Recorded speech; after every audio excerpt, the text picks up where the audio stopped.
Two little pilgrims' progress. And I? The sun had set, and the shadows were deepening in the big barn. The last red glow, the very last bit which reached the corner the children called the straw parlor, had died away, and Meg drew her knees up higher, so as to bring the pages of her book nearer to her eyes as the twilight deepened, and it became harder to read. It was her bitterest grievance that this was what always happened when she became most interested and excited. The light began to fade away, and the shadows to fill all the corners and close in about her. She frowned as it happened now, a fierce little frown which knitted her childish black brows as she pored over her book, devouring the page, with the determination to seize on as much as was possible. It was like running a desperate race with the darkness. She was a determined child, and no one would have failed to guess as much who could have watched her for a few moments as she sat on her curious perch, her cheeks supported by her hands, her shock of straight black hair tumbling over her forehead. The straw parlor was the top of a straw stack in Aunt Matilda's barn. Robin had discovered it one day by climbing a ladder which had been left leaning against the stack, and when he had found himself on the top of it, he had been enchanted by the feeling it gave him of being so high above the world, and had called Meg up to share it with him. She had been even more enchanted than he. They both hated the world down below, Aunt Matilda's world, which seemed hideous and exasperating and sordid to them in its contrast to the world they had lived in before their father and mother had died, and they had been sent to their sole relation, who did not want them, and only took them in from respect to public opinion. 3 years they had been with Aunt Matilda, and each week had seemed more unpleasant than the last. Mrs. Matilda Jennings was a renowned female farmer of Illinois, and she was far too energetic a manager and businesswoman to have time to spend on children. She had an enormous farm, and managed it herself with a success and ability which made her celebrated in agricultural papers. If she had not given her dead brother's children a home, they would have starved or been sent to the poorhouse. Accordingly, she gave them food to eat and beds to sleep in, but she scarcely ever had time to notice them. If she had had time to talk to them, she had nothing to say. She cared for nothing but crops and new thrashing machines and fertilizers, and they knew nothing about such things. She never says anything but go to bed, keep out of the way. She's not like a woman at all, Meg commented once, she's like a man in woman's clothes. Their father had been rather like a woman in man's clothes. He was a gentle, little, slender man with a large head. He had always been poor, and Mrs. Matilda Jennings had regarded him as a contemptible failure. He had had no faculty for business or farming. He had taught school and married a school teacher. They had had a small house, but somehow it had been as cozy as it was tiny. They had managed to surround themselves with an atmosphere of books.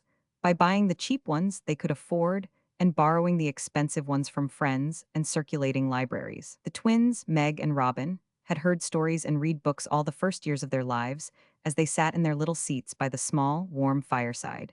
In Aunt Matilda's bare, cold house there was not a book to be seen. A few agricultural papers were scattered about. Meals were hurried over as necessary evils. The few people who appeared on the scene were farmers, who talked about agricultural implements and the wheat market. "It's such a bare place," Robin used to say, and he would drive his hands into the depths of his pockets and set his square little jaw and stare before him. Both the twins had that square little jaw. Neither of them looked like their father and mother, except that from their mother they inherited black hair. Robin's eyes were black, but Meg's were gray, with thick black lashes. They were handsome little creatures, but their shocks of straight black hair, their straight black brows and square little jaws, made them look curiously unlike other children. They both remembered one winter evening, when, as they sat on their seat by the fire, their father, after looking at them with a half smile for a moment or so, began to laugh. "Margaret," he said to their mother, "do you know who those two are like? You have heard me speak of Matilda often enough." "Oh, Robert," she exclaimed, "surely they are not like Matilda."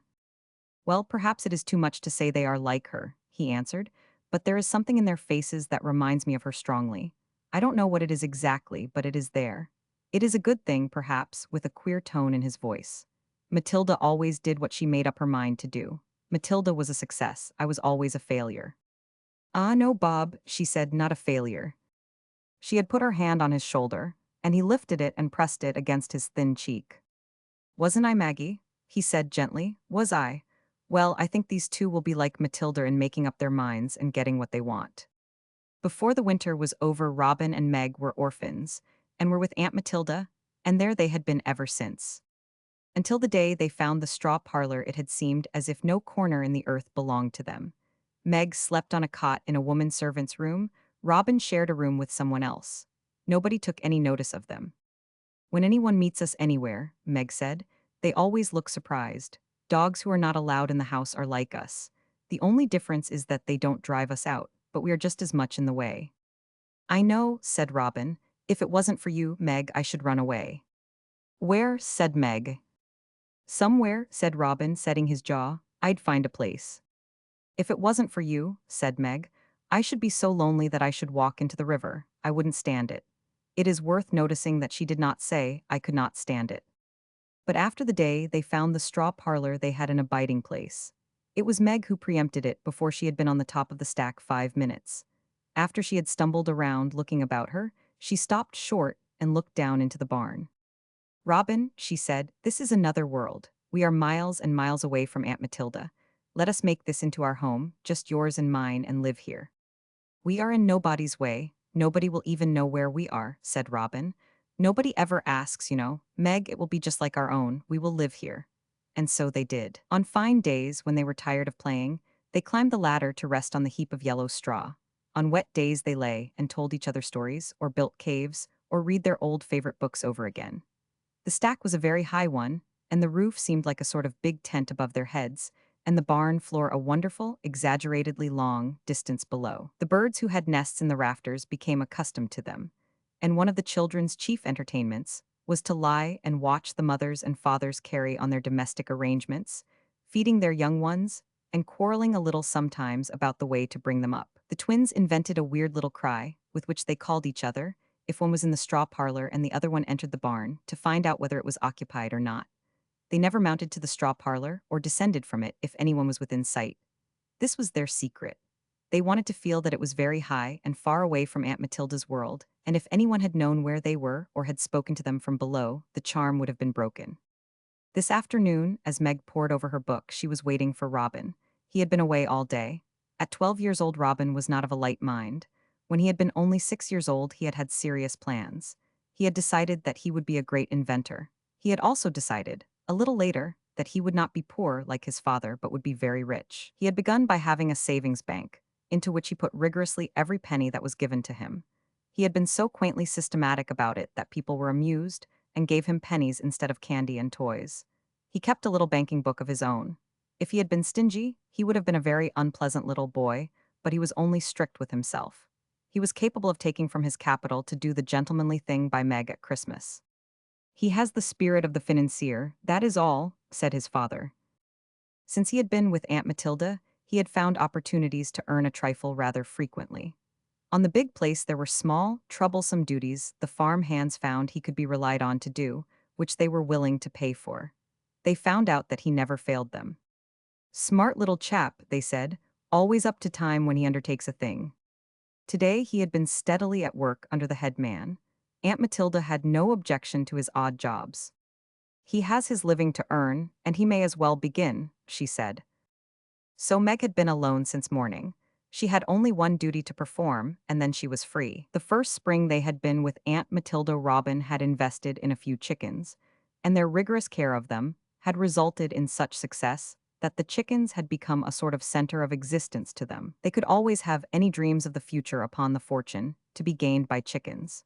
You could calculate on bits of paper about chickens and eggs until your head whirled at the magnitude of your prospects. Meg's duty was to feed them and show them scrupulous attentions when Robin was away.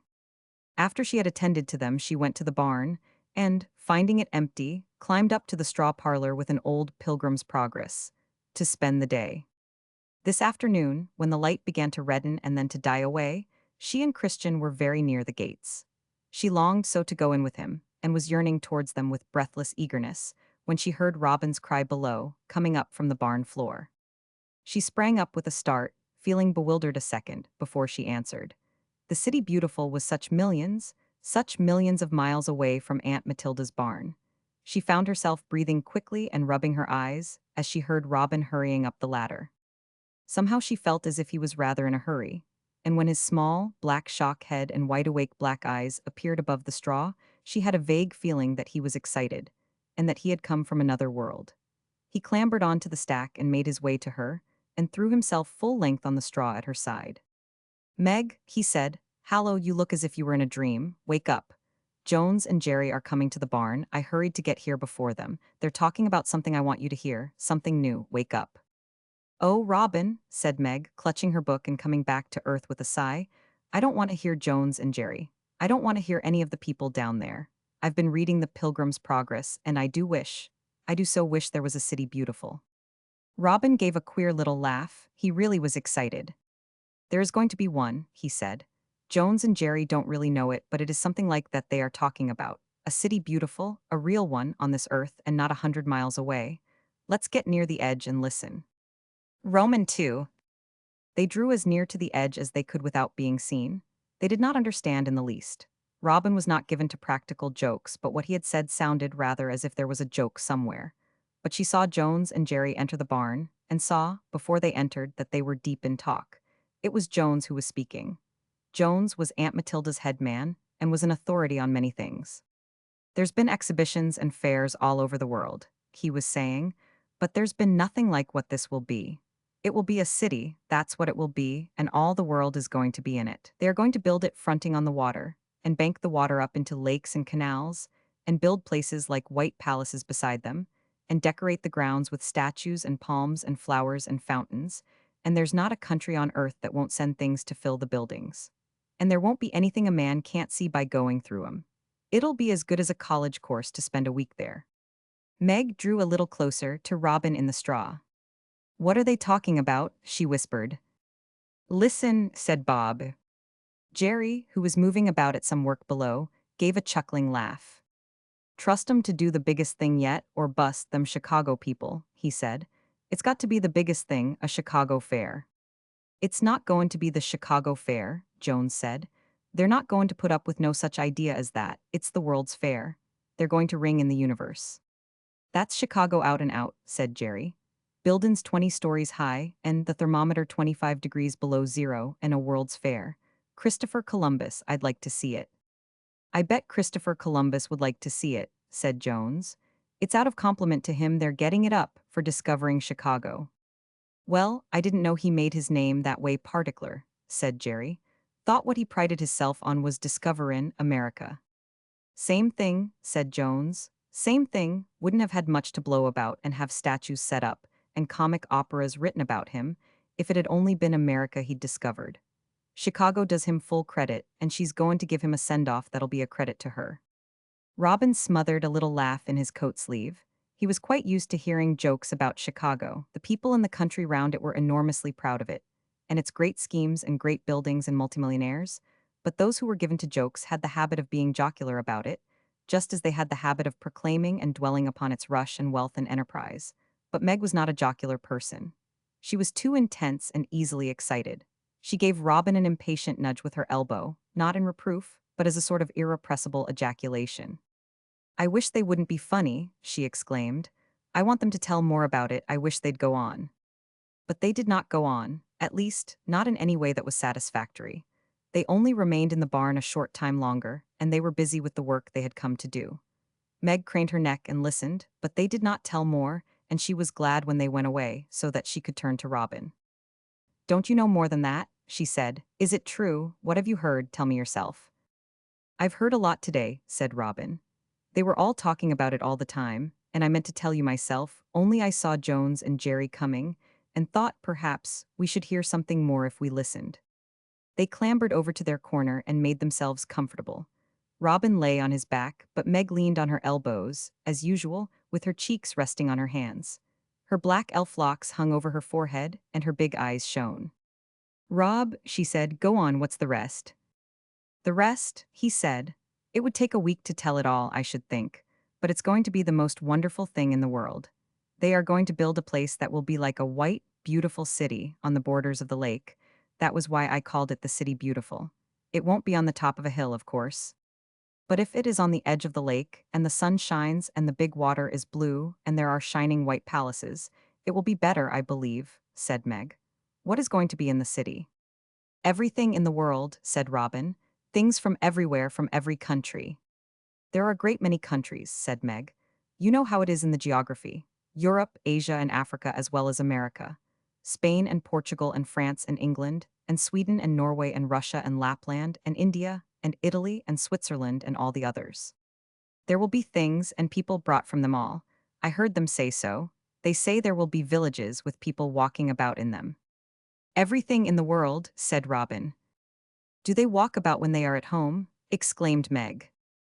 Yes, in the queer clothes they wear in their own countries. There's going to be an Esquimaux village. With dogs and sledges, cried Meg, lifting her head. Yes, and you know that place in Italy where the streets are made of water.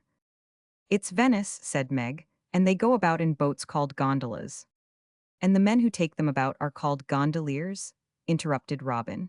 And they have scarfs and red caps and push their boats along with poles. There will be gondolas at the fair, and people can get into them and go about the canals. Just as they do in Venice, Meg gasped. Just as they do in Venice. And it will be the same with all the other countries. It will be as if they were all brought there. Spanish places and Egyptian places and German places, and French and Italian and Irish and Scotch and English, and all the others. To go there would be like traveling all over the world, cried Meg. Yes, said Rob excitedly. And all the trades will be there, and all the machines and inventions and pictures and books and statues and scientific things and wonderful things and everything anyone wants to learn about in all the world. In his excitement, his words had become so rapid that they almost tumbled over each other, and he said the last sentence in a rush. There were red spots on his cheeks and a queer look in his black eyes. He had been listening to descriptions of this thing all day. A new hand, hot from the excitement in Chicago, had been among the workers. Apparently he had heard of nothing else, thought of nothing else, talked of nothing else, and dreamed of nothing else but the World's Fair for weeks. Finding himself among people who had only bucolic and vague ideas about it, he had poured forth all he knew, and being a rather good talker, had aroused great excitement. Robin had listened with eyes and ears wide open. He was a young human being, born so full of energy and enterprise that the dull, prosaic emptiness of his life in Aunt Matilda's world had been more horrible than he had been old enough to realize. He could not have explained why it had seemed so maddening to him, but the truth was that in his small, boyish body was imprisoned the force and ability which in manhood build great schemes, and not only build but carry them out. In him was imprisoned one of the great businessmen, inventors, or political powers of the new century. But of this he knew nothing, and so ate his young heart out in Aunt Matilda's world, sought refuge with Meg in the straw parlor, and was bitterly miserable and at a loss. How he had drunk in every word the man from Chicago had uttered. How he had edged near to him and tried not to lose him for a moment. How he had longed for Meg to listen with him, and had hoarded up every sentence. If he had not been a man in embryo and a strong and clear-headed creature, he would have done his work badly. But he never did his work badly. He held on like a little bulldog, and thought of what Meg would say when they sat in the straw together. Small wonder that he looked excited when his black head appeared above the edge of the straw. He was wrought up to the highest pitch. Small wonder that there were deep red spots on his cheeks, and that there was a queer, intense look in his eyes and about his obstinate little mouth. He threw up his arms with a desperate gesture. Everything, he said again, staring straight before him, that anyone could want to learn about everything in all the world. Oh, Robin, said Meg in quite a fierce little voice, and we shall never see it. She saw Robin clinch his hands, though he said nothing, and it made her clinch her own hands. Robin's were tough, little, square-fingered fists, brown and muscular. Meg's hands were long-fingered, flexible, and slender, but they made good little fists when they doubled themselves up. Rob, she said, we never see anything, we never hear anything, we never learn anything. If something doesn't happen, we shall be nothings, that's what we shall be, nothings. And she struck her fist upon the straw. Rob's jaw began to look very square, but he did not speak. We are 12 years old, Meg went on. We've been here 3 years, and we don't know one thing we didn't know when we came here. If we had been with father and mother, we should have been learning things all the time. We haven't one thing of our own, Rob, but the chickens and the straw parlor, and the straw parlor might be taken away from us. Rob's square jaw relaxed just sufficiently to allow of a grim little grin. We've got the treasure, Meg, he said. Meg's laugh had rather a hysterical sound. That she should not have mentioned the treasure among their belongings was queer. They talked so much about the treasure. At this moment it was buried in an iron bank, deep in the straw, about 4 feet from where they sat. It was the very bank Robin had hoarded his savings in when he had begun at 6 years old with pennies, and a 10-cent blank book to keep his accounts in. Everything they had owned since then had been pushed and dropped into it, all the chicken and egg money. and all Robin had earned by doing odd jobs for anyone who would give him one. Nobody knew about the old iron bank any more than they knew about the straw parlor, and the children, having buried it in the straw, called it the treasure. Meg's stories about it were numerous and wonderful. Sometimes magicians came and multiplied it 100-fold. Sometimes robbers stole it, and they themselves gave chase and sought it with wild adventure. But perhaps the most satisfactory thing was to invent ways to spend it when it had grown to enormous proportions. Sometimes they bought a house in New York and lived there together. Sometimes they traded in foreign lands with it. Sometimes they bought land, which increased in value to such an extent that they were millionaires in a month. Ah, it was a treasure indeed. After the little, low, overstrained laugh, Meg folded her arms on the straw and hid her face in them. Robin looked at her with a troubled air for about a minute. Then he spoke to her. "It's no use doing that," he said. "It's no use doing anything," Meg answered, her voice muffled in her arms. "I don't want to do this any more than you do. We're so lonely." "Yes, we're lonely," said Robin. "That's a fact." And he stared up at the dark rafters above him and at some birds who were clinging to them and twittering about a nest. "I said I wished there was a city beautiful," Meg said, "but it seems to make it worse that there is going to be something like it so near, and that we should never get any nearer to it than 100 miles. Rob sat up and locked his hands together round his knees. "How do you know?" he said. "How do I know?" cried Meg desperately, and she lifted her head, turning her wet face sideways to look at him. He unlocked his hands to give his forehead a hard rub, as if he were trying either to rub some thought out of or into it. "Just because we are lonely there is use in doing things," he said. "There's nobody to do them for us. At any rate, we've got as far on the way to the city as the bottom of the hill of difficulty." And he gave his forehead another rub and looked straight before him. And Meg drew a little closer to him on the straw, and the family of birds filled the silence with domestic twitters. Romans 3. During the weeks that followed, they spent more time than ever in their hiding place. They had an absorbing topic of conversation, a new and wonderful thing, better than their old books, even better than the stories Meg made when she lay on the straw, her elbows supporting her cheeks on her hands, and her black-lashed gray eyes staring into space. Hers were always good stories, full of palaces and knights and robber chiefs and fairies. But this new thing had the thrill of being a fairy story which was real. So real that one could read about it in the newspapers. And everybody was talking about it, even Aunt Matilda, her neighbors, and the work hands on the farm. To the two lonely children, in their high nest in the straw stack, it seemed a curious thing to hear these people in the world below talk about it in their ordinary, everyday way, without excitement or awe, as if it was a new kind of big plowing or winnowing machine. To them, it was a thing so beautiful that they could scarcely find the words to express their thoughts and dreams about it, and yet they were never alone together without trying to do so. On wet, cheerless days, in which they huddled close together in their nest to keep from being chilled, it was their comfort to try to imagine and paint pictures of the various wonders, until, in their interest, they forgot the dampness of the air, and felt the unending patter of the raindrops on the barn roof merely a pleasant sort of accompaniment to the stories of their fancies. Since the day when they had listened to Jones and Jerry joking, down below them in the barn, Rob had formed the habit of collecting every scrap of newspaper relating to the wonder. He cut paragraphs out of Aunt Matilda's cast-aside newspapers. He begged them from the farm hands and from the country storekeepers. Anything in the form of an illustration he held as a treasure beyond price and hoarded it to bring to Meg with exultant joy. How they pored over these things, reading the paragraphs again and again, until they knew them almost by heart. How they studied the pictures, trying to gather the proportions and color of every column and dome and arch. What enthusiast, living in Chicago itself, knew the marvel as they did, and so dwelt on and reveled in its beauties? No one knew of their pleasure. Like the straw parlor, it was their secret. The strangeness of their lives lay in the fact that absolutely no one knew anything about them at all, or asked anything, thinking it quite sufficient that their friendlessness was supplied with enough animal heat and nourishment to keep their bodies alive.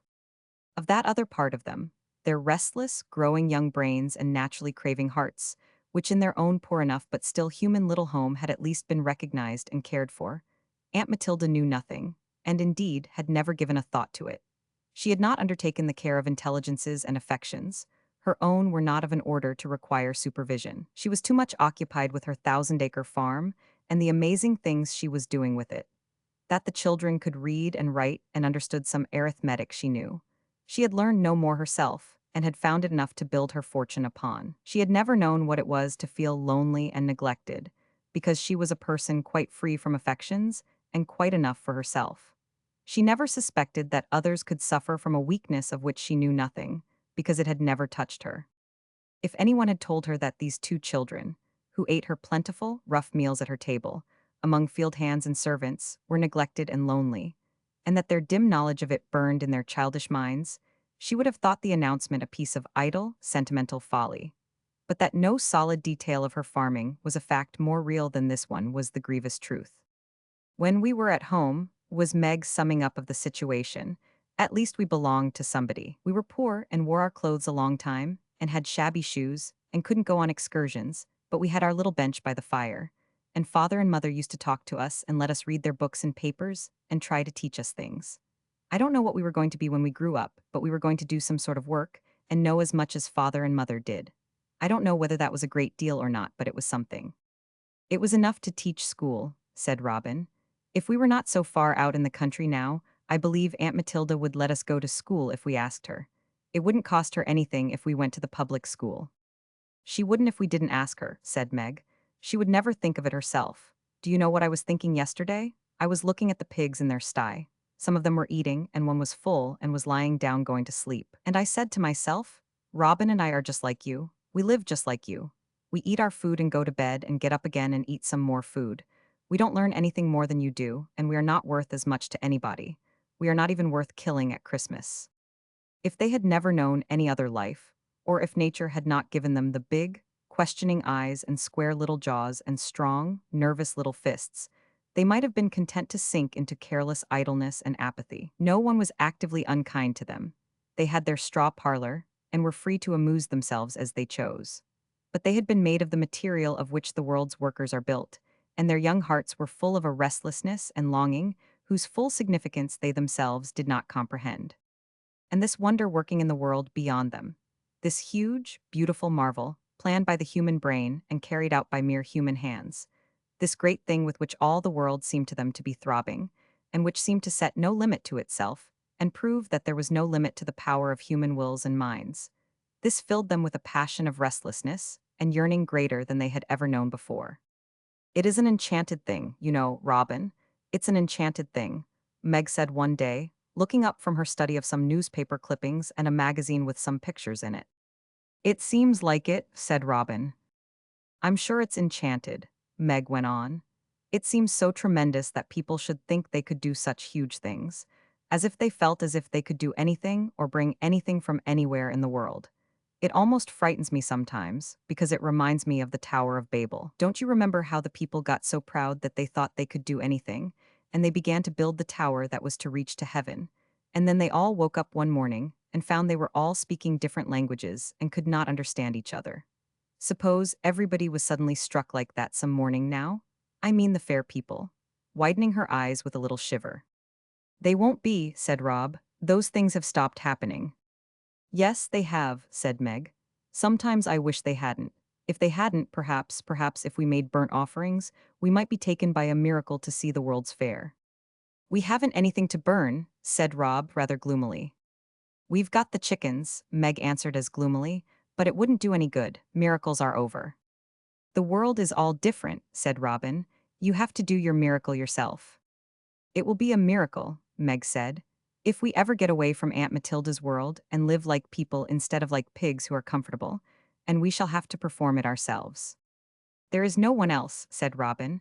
You see, there is no one else in the world. He threw out his hand and it clutched Meg's, which was lying in the straw near him. He did not know why he clutched it. He did not in the least know why. Nor did she know why a queer sound in his voice suddenly made her feel their unfriendedness in a way that overwhelmed her. She found herself looking at him, with a hard lump rising in her throat. It was one of the rainy days, and the hollow drumming and patter of the big drops on the roof seemed somehow to shut them in with their loneliness away from all the world. It's a strange thing, she said, almost under her breath, to be two children, only just 12 years old, and to be quite by ourselves in such a big world, where there are such millions and millions of people all busy doing things and making great plans, and none of them knowing about us, or caring what we are going to do. If we work our miracle ourselves, said Rob, holding her hand quite tight, it will be better than having it worked for us. Meg, as if he were beginning a new subject. Meg. What? She answered, still feeling the hard lump in her throat. Do you think we are going to stay here always? Oh, Robin, I don't know. Well, I do then. We are not, and that's the first step up the hill of difficulty. Roman 4. All their lives, the children had acted in unison. When they had been tiny creatures, they had played the same games and used the same toys. It had seemed of little importance that their belongings were those of a boy and girl. When Robin had played with tops and marbles, Meg had played with them too. When Meg had been in a domestic and maternal mood, and had turned to dolls and dolls' housekeeping, Robin had assumed some masculine role connected with the amusement. It had entertained him as much at times to be the doll's doctor, or the carpenter who repaired the dolls, furniture, or made plans for the enlargement of the doll's house, as it had entertained Meg to sew the flags and dress the sailors who manned his miniature ships and assist him with the tails of his kites. They had had few playmates and had pleased each other far better than outsiders could have done. It's because we are twins, Meg said. Twins are made alike, and so they like the same things. I'm glad I'm a twin. If I had to be born again and be an untwin, I'm sure I should be lonely. I don't think it matters whether you are a boy or a girl. If you are a twin, said Robin, you are part of the other one, and so it's as if you were both. They had never had secrets from each other. They had read the same books as they grew older, been thrilled by the same stories, and shared in each other's plans and imaginings or depressions.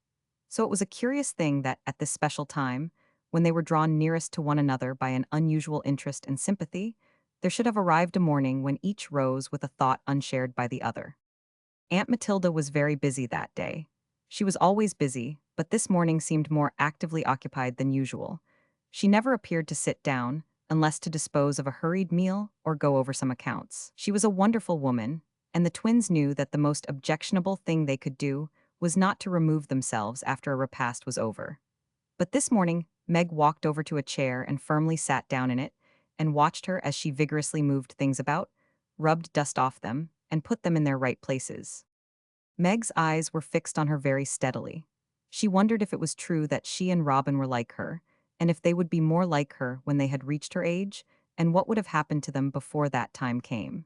It was true that Aunt Matilda had a square jaw also. It was not an encouraging thing to contemplate. In fact, as she looked at her, Meg felt her heart begin a slow and steady thumping. But as it thumped, she was getting herself in hand with such determination that, when she at last spoke, her chin looked very square indeed, and her black-lashed eyes were as nearly stern as a child's eyes can look. Aunt Matilda, she said suddenly. Well, and a tablecloth was whisked off and shaken. I want to talk to you. Talk in a hurry then, I've no time to waste in talk. How old were you when you began to work and make money?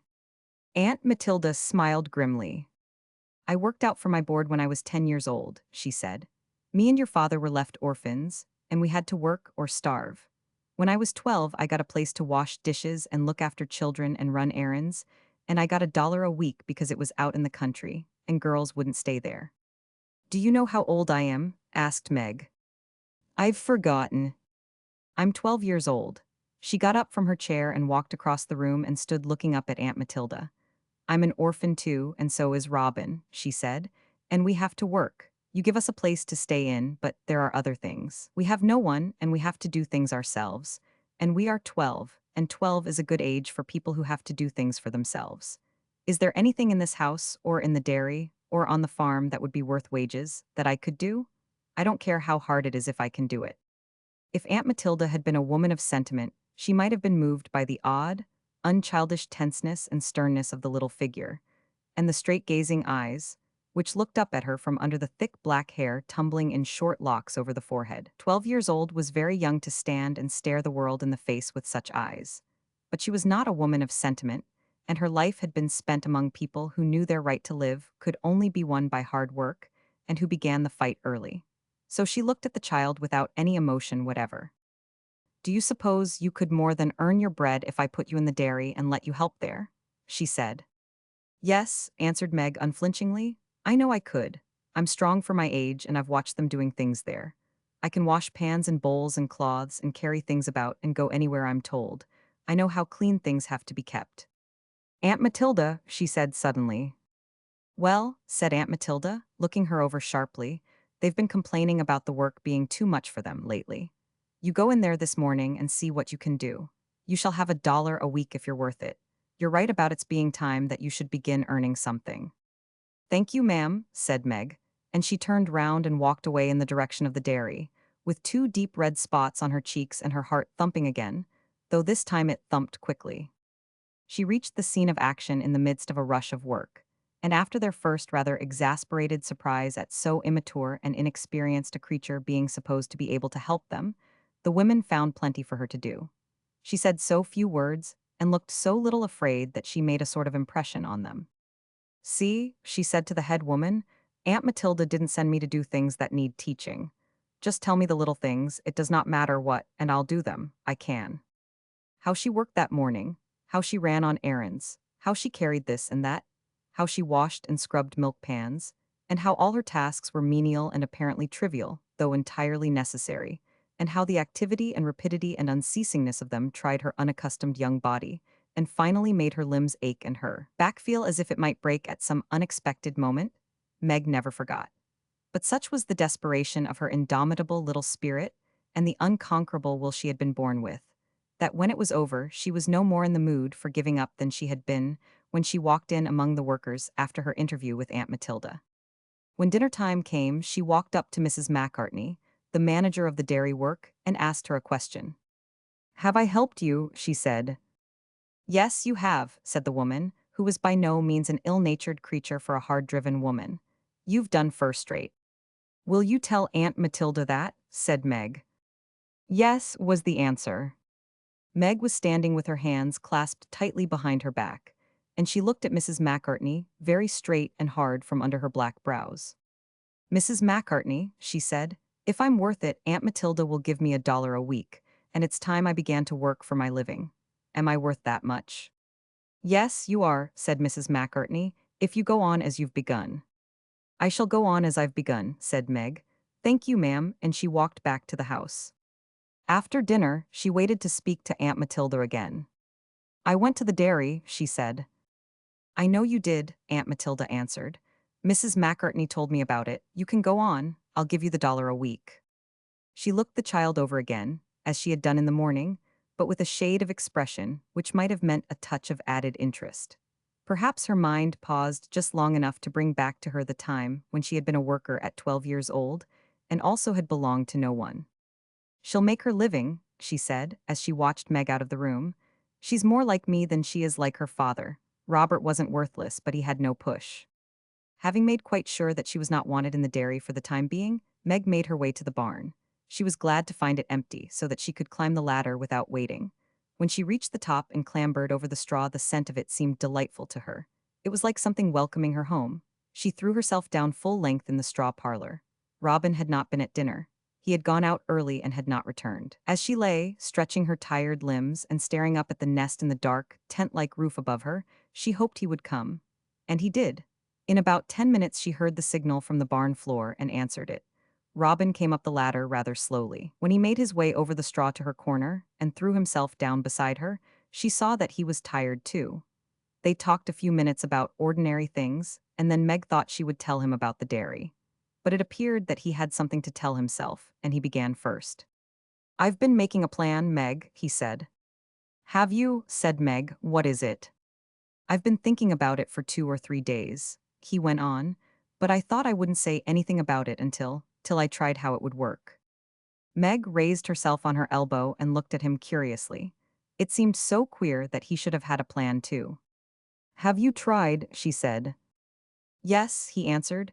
"I have been working for Jones this morning, and I did quite a lot. I worked hard. I wanted him to see what I could do. And then, Meg, I asked him if he would take me on, like the rest of the hands, and pay me what I was worth." "And what did he say?" breathlessly. "He looked at me a minute all over and half laughed, and I thought he was going to say I wasn't worth anything. It wouldn't have been true, but I thought he might because I'm only 12 years old. It's pretty hard to be only 12 when you want to get work. But he didn't, he said. Well, I'm darned if I won't give you a show, and I'm to have $1 a week." "Robin," Meg cried with a little gasp of excitement, "so am I." "So are you," cried Robin and sat bolt upright. "You." It's because we are twins," said Meg, her eyes shining like lamps. "I told you twins did things alike because they couldn't help it. We have both thought of the same thing. I went to Aunt Matilda, asked her to let me work somewhere and pay me, and she let me go into the dairy and try, and Mrs. McCartney said I was a help, and I am to have $1 a week if I go on as I've begun. Robin's hand gave hers a clutch, just as it had done before, that day when he had not known why. Meg, I believe, he said, I believe that we two will always go on as we begin. I believe we were born that way. We have to, we can't help it. And $2 a week if they keep us and we save it all, we could go almost anywhere sometime. Meg's eyes were fixed on him with a searching, but half-frightened expression. Almost anywhere, she said, quite in a whisper. Anywhere not more than 100 miles away. Avi? They did not tell each other of the strange and bold thought which had leaped up in their minds that day. Each felt an unwanted shyness about it, perhaps because it had been so bold, but it had been in each mind, and hidden though it was, it remained furtively in both. They went on exactly as they had begun. Each morning Meg went to her drudgery in the dairy, and Robin followed Jones whithersoever duty led. If the elder people had imagined they would get tired and give up, they found out their mistake. That they were often tired was true, but that in either there arose once the thought of giving up, never, and they worked hard. The things they did to earn their weekly stipend would have touched the heart of a mother of cared-for children, but on Mrs. Jennings's model farm people knew how much work a human being could do when necessity drove. They were all driven by necessity, and it was nothing new to know that muscles ached and feet swelled and burned. In fact, they knew no one who did not suffer, as a rule, from these small inconveniences. And these children, with their set little faces and mature intelligence, were somehow so unsuggestive of the weakness and limitations of childhood that they were often given work which was usually entrusted only to elder people. Mrs. McCartney found that Meg never slighted anything, never failed in a task, and never forgot one, so she gave her plenty to do. Scrubbing and scouring that others were glad to shirk fell to her share. She lifted and dragged things about that grown-up girls grumbled over. What she lacked in muscle and size, she made up in indomitable willpower that made her small face set itself and her small body become rigid as iron. Her work ended by not confining itself to the dairy, but extended to the house, the kitchen, anywhere there were tiresome things to be done. With Robin it was the same story. Jones was not afraid to give him any order. He was of use in all quarters, in the huge fields, in the barn, in the stables, and as a messenger to be trusted to trudge any distance when transport was not available. They both grew thin but sinewy looking, and their faces had a rather strained look. Their always large black eyes seemed to grow bigger, and their little square jaws looked more square every day. But on Saturday nights they each were paid their $1, and climbed to the straw parlor and unburied the treasure and added to it. Those Saturday nights were wonderful things. To the end of life they would never forget them. Through all the tired hours of labor they were looked forward to. Then they lay in their nest of straw and talked things over. There it seemed that they could relax and rest their limbs as they could do it nowhere else. Mrs. Jennings was not given to sofas and easy chairs, and it is not safe to change position often when one has a grown-up bedfellow. But in the straw they could roll at full length, curl up or stretch out just as they pleased, and there they could enlarge upon the one subject that filled their minds and fascinated and enraptured them. Who could wonder that it was so? The city beautiful was growing day by day, and the development of its glories was the one thing they heard talked of. Robin had established the habit of collecting every scrap of newspaper referring to it. He cut them out of Aunt Matilda's old papers. He begged them from everyone, neighbors, storekeepers, work hands. When he was sent on errands, he cast an all-embracing glance round every place his orders took him to. The postmaster of the nearest village discovered his weakness and saved paragraphs and whole papers for him. Before very long, there was buried near the treasure a treasure, even more valuable of newspaper cuttings, and on the wonderful Saturday nights they gave themselves up to reveling in them. How they watched it and followed it and lived with it, this great human scheme, which somehow seemed to their young minds more like the scheme of giants and genii. How they seized upon every new story of its wonders and felt that there could be no limit to them. They knew every purpose and plan connected with it, every arch and tower and hall and stone they pleased themselves by fancying. Newspapers were liberal with information. People talked of it, they heard of it on every side. To them it seemed that the whole world must be thinking of nothing else. While we are lying here, Meg said, while you are doing chores and I am scouring pans and scrubbing things, it is all going on. People in France and in England and in Italy are doing work to send to it. Artists are painting pictures, and machinery is whirling and making things, and everything is pouring into that one wonderful place. And men and women planned it, just men and women. And if we live a few years, we shall be men and women, and they were once children like us. Only, if they had been quite like us, they would never have known enough to do anything. But when they were children like us, said Robin, they did not know what they would have learned by this time, and they never dreamed about this. That shows how wonderful men and women are, said Meg. I believe they can do anything if they set their minds to it. And she said it stubbornly. Perhaps they can, said Robin slowly. Perhaps we could do anything we set our minds to. There was the suggestive tone in his voice, which Meg had been thrilled by more than once before. She had been thrilled by it most strongly when he had said that if they saved their $2 a week, they might be able to go almost anywhere. Unconsciously, she responded to it now. If I could do anything I set my mind to, she said, do you know what I would set my mind to first? What? I would set my mind to going to that wonderful place. I would set it to seeing everything there, and remembering all I could hold, and learning all there was to be learned, and I would set it hard. So would I, said Robin. It was a more suggestive voice than before that he said the words in, and suddenly he got up and went and tore away the straw from the burying place of the treasure. He took out the old iron bank and brought it back to their corner. He did it so suddenly, and with such a determined air, that Meg rather lost her breath. What are you going to do with the treasure? She asked. I am going to count it. Why? He was opening the box, using the blade of a stout pocket knife as a screwdriver. A return ticket to Chicago costs $14, he said. I asked at the depot. That would be $28 for two people. Anyone who is careful can live on a very little for a while. I want to see if we shall have money enough to go. To go, Meg cried out, to the fair, Robin. She could not believe the evidence of her ears. It sounded so daring. Nobody would take us, she said. Even if we had money enough to pay for ourselves, nobody would take us. Take, answered Robin, working at his screws. No, nobody would. What's the matter with taking ourselves? Meg sat up in the straw, conscious of a sort of shock. To go by ourselves like grown-up people. To buy our tickets ourselves and get on the train and go all the way, alone, and walk about the fair alone, Robin. Who takes care of us here? Answered Robin. Who has looked after us ever since father and mother died? Ourselves, just ourselves. Whose business are we but our own? Who thinks of us or asks if we are happy or unhappy?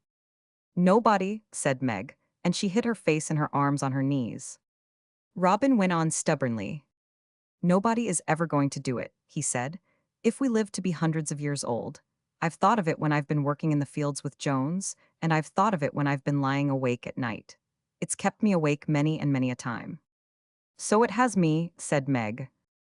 And since this thing began to be talked about everywhere, I've thought of it more and more, said Rob. It means more to people like us than it does to anyone else. It's the people who never see things, who have no chances, it means the most to. And the more I think of it, the more I won't let it go by me. And all at once he threw himself face downward on the straw and hid his face in his arms. Meg lifted hers. There was something in the woeful desperation of his movement that struck her to the heart. She had never known him do such a thing in their lives before. That was not his way. Whatsoever hard thing had happened, howsoever lonely and desolate they had felt, he had never shown his feeling in this way. She put out her hand and touched his shoulder. Robin, she said, oh, Robin. I don't care, he said, from the refuge of his sleeves. We are little when we are compared with grown-up people. They would call us children, and children usually have someone to help them and tell them what to do. I'm only like this because I've been thinking so much and working so hard, and it does seem like an enchanted city, but no one ever thinks we could care about anything more than if we were cats and dogs. It was not like that at home, even if we were poor. Then he sat up with as little warning as he had thrown himself down and gave his eyes a fierce rub. He returned to the treasure again. I've been making up my mind to it for days, he said. If we have the money, we can buy our tickets and go some night without saying anything to anyone. We can leave a note for Aunt Matilda and tell her we are all right and we are coming back. She'll be too busy to mind. Do you remember that book of Father's we read? Said Meg. That one called David Copperfield. David ran away from the bottle place when he was younger than we are, and he had to walk all the way to Dover. We shall not have to walk, and we won't let anyone take our money away from us, said Robin. Are we going really? Said Meg. You speak as if we were truly going, and it can't be. Do you know what you said just now about believing human beings could do anything, if they set their minds to it? Let's set our minds to it. Well, Meg answered rather slowly, as if weighing the matter, let's. And she fell to helping to count the treasure. Romans 6. Afterwards, when they looked back upon that day, they knew that the thing had decided itself then, though neither of them had said so.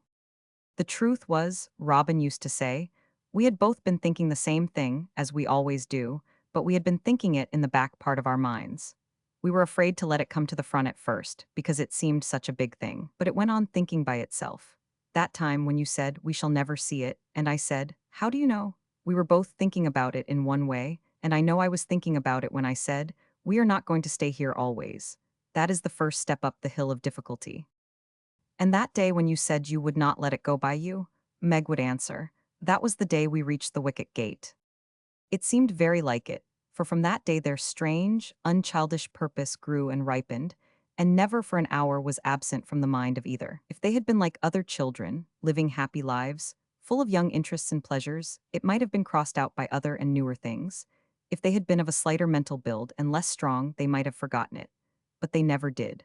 When they had counted the treasure and had realized how small it was after all, they had sat and gazed at each other for a while with grave eyes, but they had only been grave and not despairing. $25, said Robin. Well, that's not much after nearly 6 years, but we saved it nearly all by cents, you know, Meg. And it takes 100 cents to make a dollar, said Meg, and we were poor people's children. And we bought the chickens, said Robin. And you have always given me a present at Christmas, Robin, even if it was only a little one. That's 6 Christmases. We have 8 months to work in, said Robin, calculating. If you get $4 a month and I get four, that will be $64 by next June. $25 and $64 make 89. $89 for us to live on and go to see all the things, because we must see them all if we go. And I suppose we shall have to come back, with a long breath. Oh dear, cried Meg, how can we come back? I don't know, said Robin. We shall hate it, but we have nowhere else to go. Perhaps we are going to seek our fortunes, and perhaps we shall find them, said Meg. Or perhaps Aunt Matilda won't let us come back.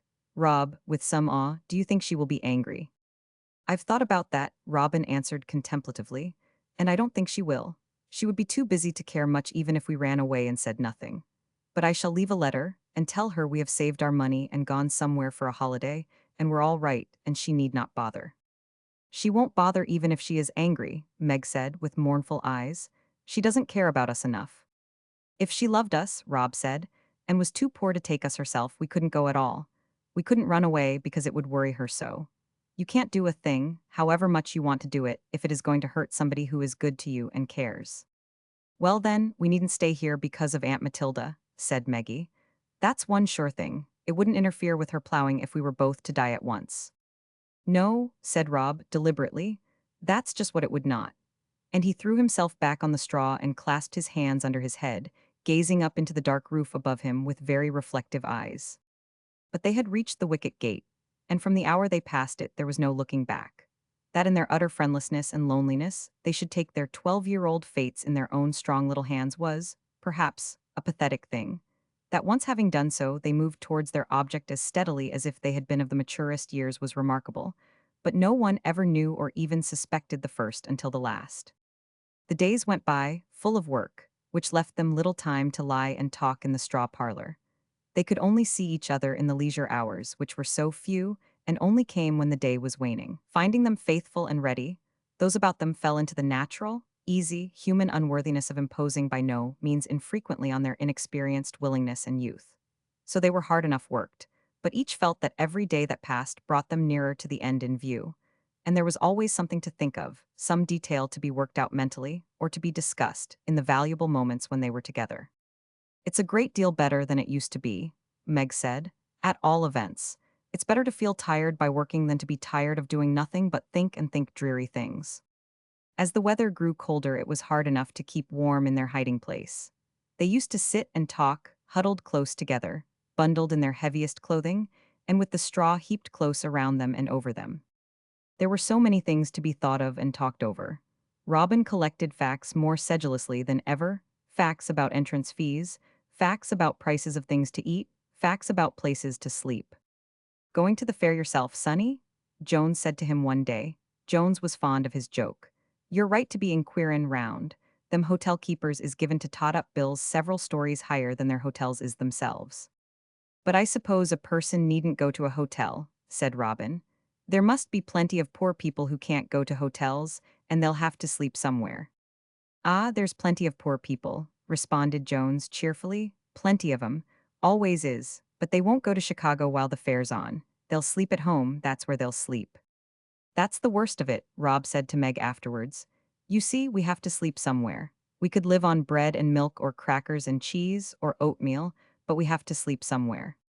It will be warm weather, Meg said reflectively. Perhaps we could sleep out of doors. Beggars do, we don't mind. I don't think the police would let us, Robin answered.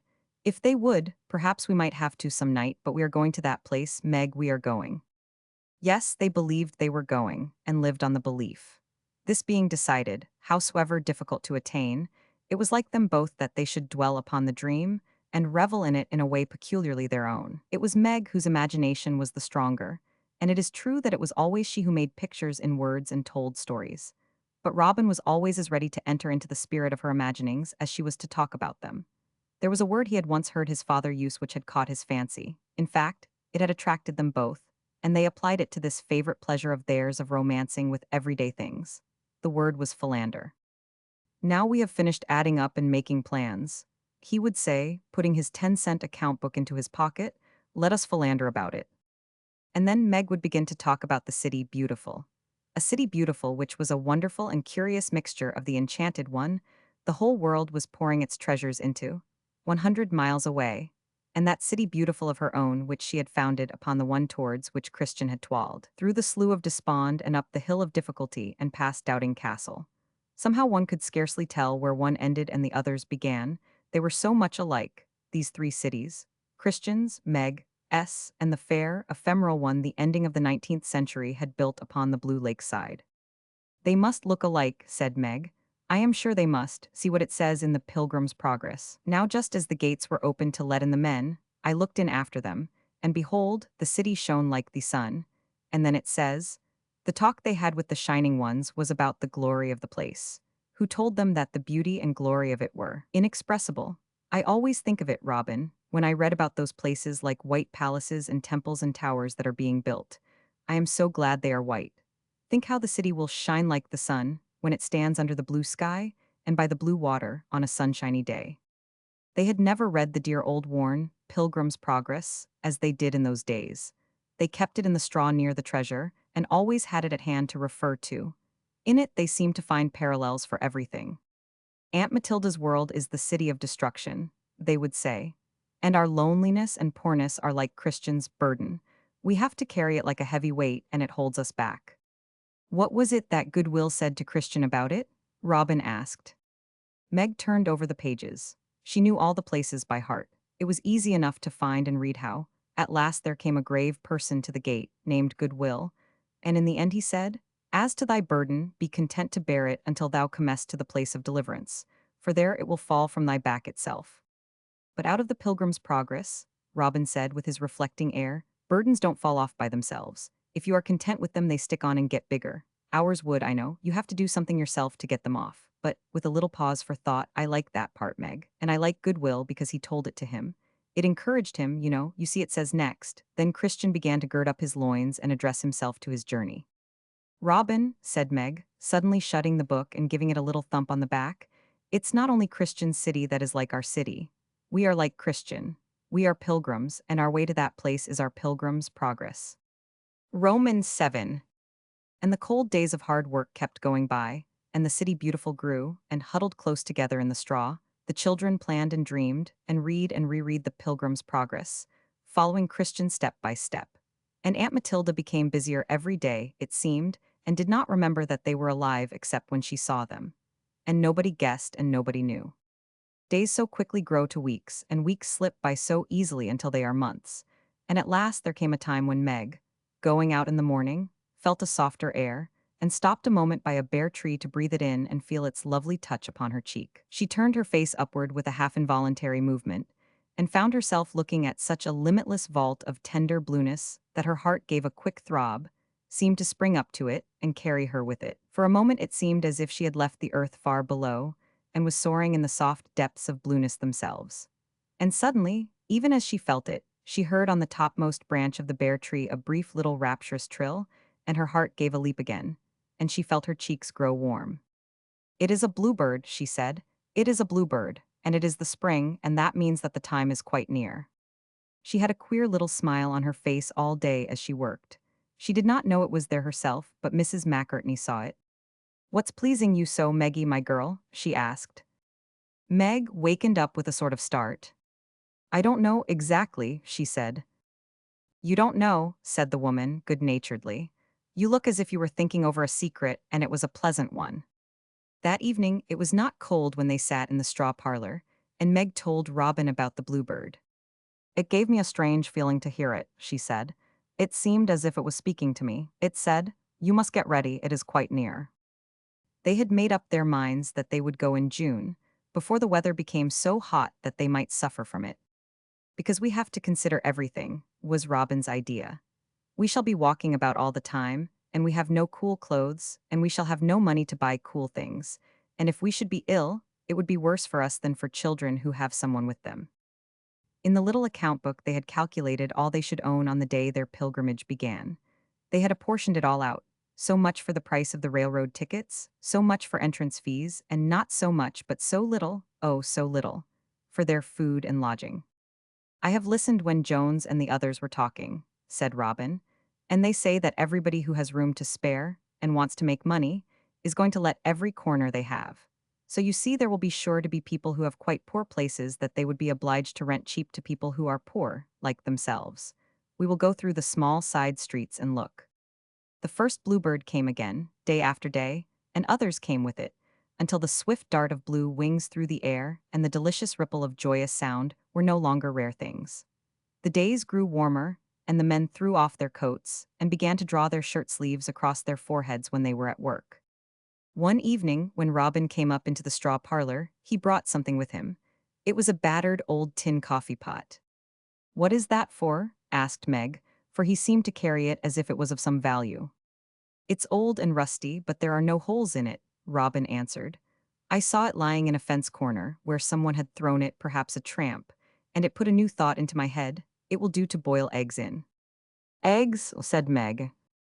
"There's nothing much nicer than hard-boiled eggs," said Robin, "and you can carry them about with you. It just came into my mind that we could take some of our eggs and go somewhere where no one would be likely to see us, and build a fire of sticks and boil some eggs and carry them with us to eat." "Robin," cried Meg with admiring ecstasy, "I wish I had thought of that." "It doesn't matter which of us thought of it," said Rob, "it's all the same." So it was decided that when the time came, they should boil their supply of eggs very hard, and roll them up in pieces of paper, and tuck them away carefully in the one small bag which was to carry all their necessary belongings.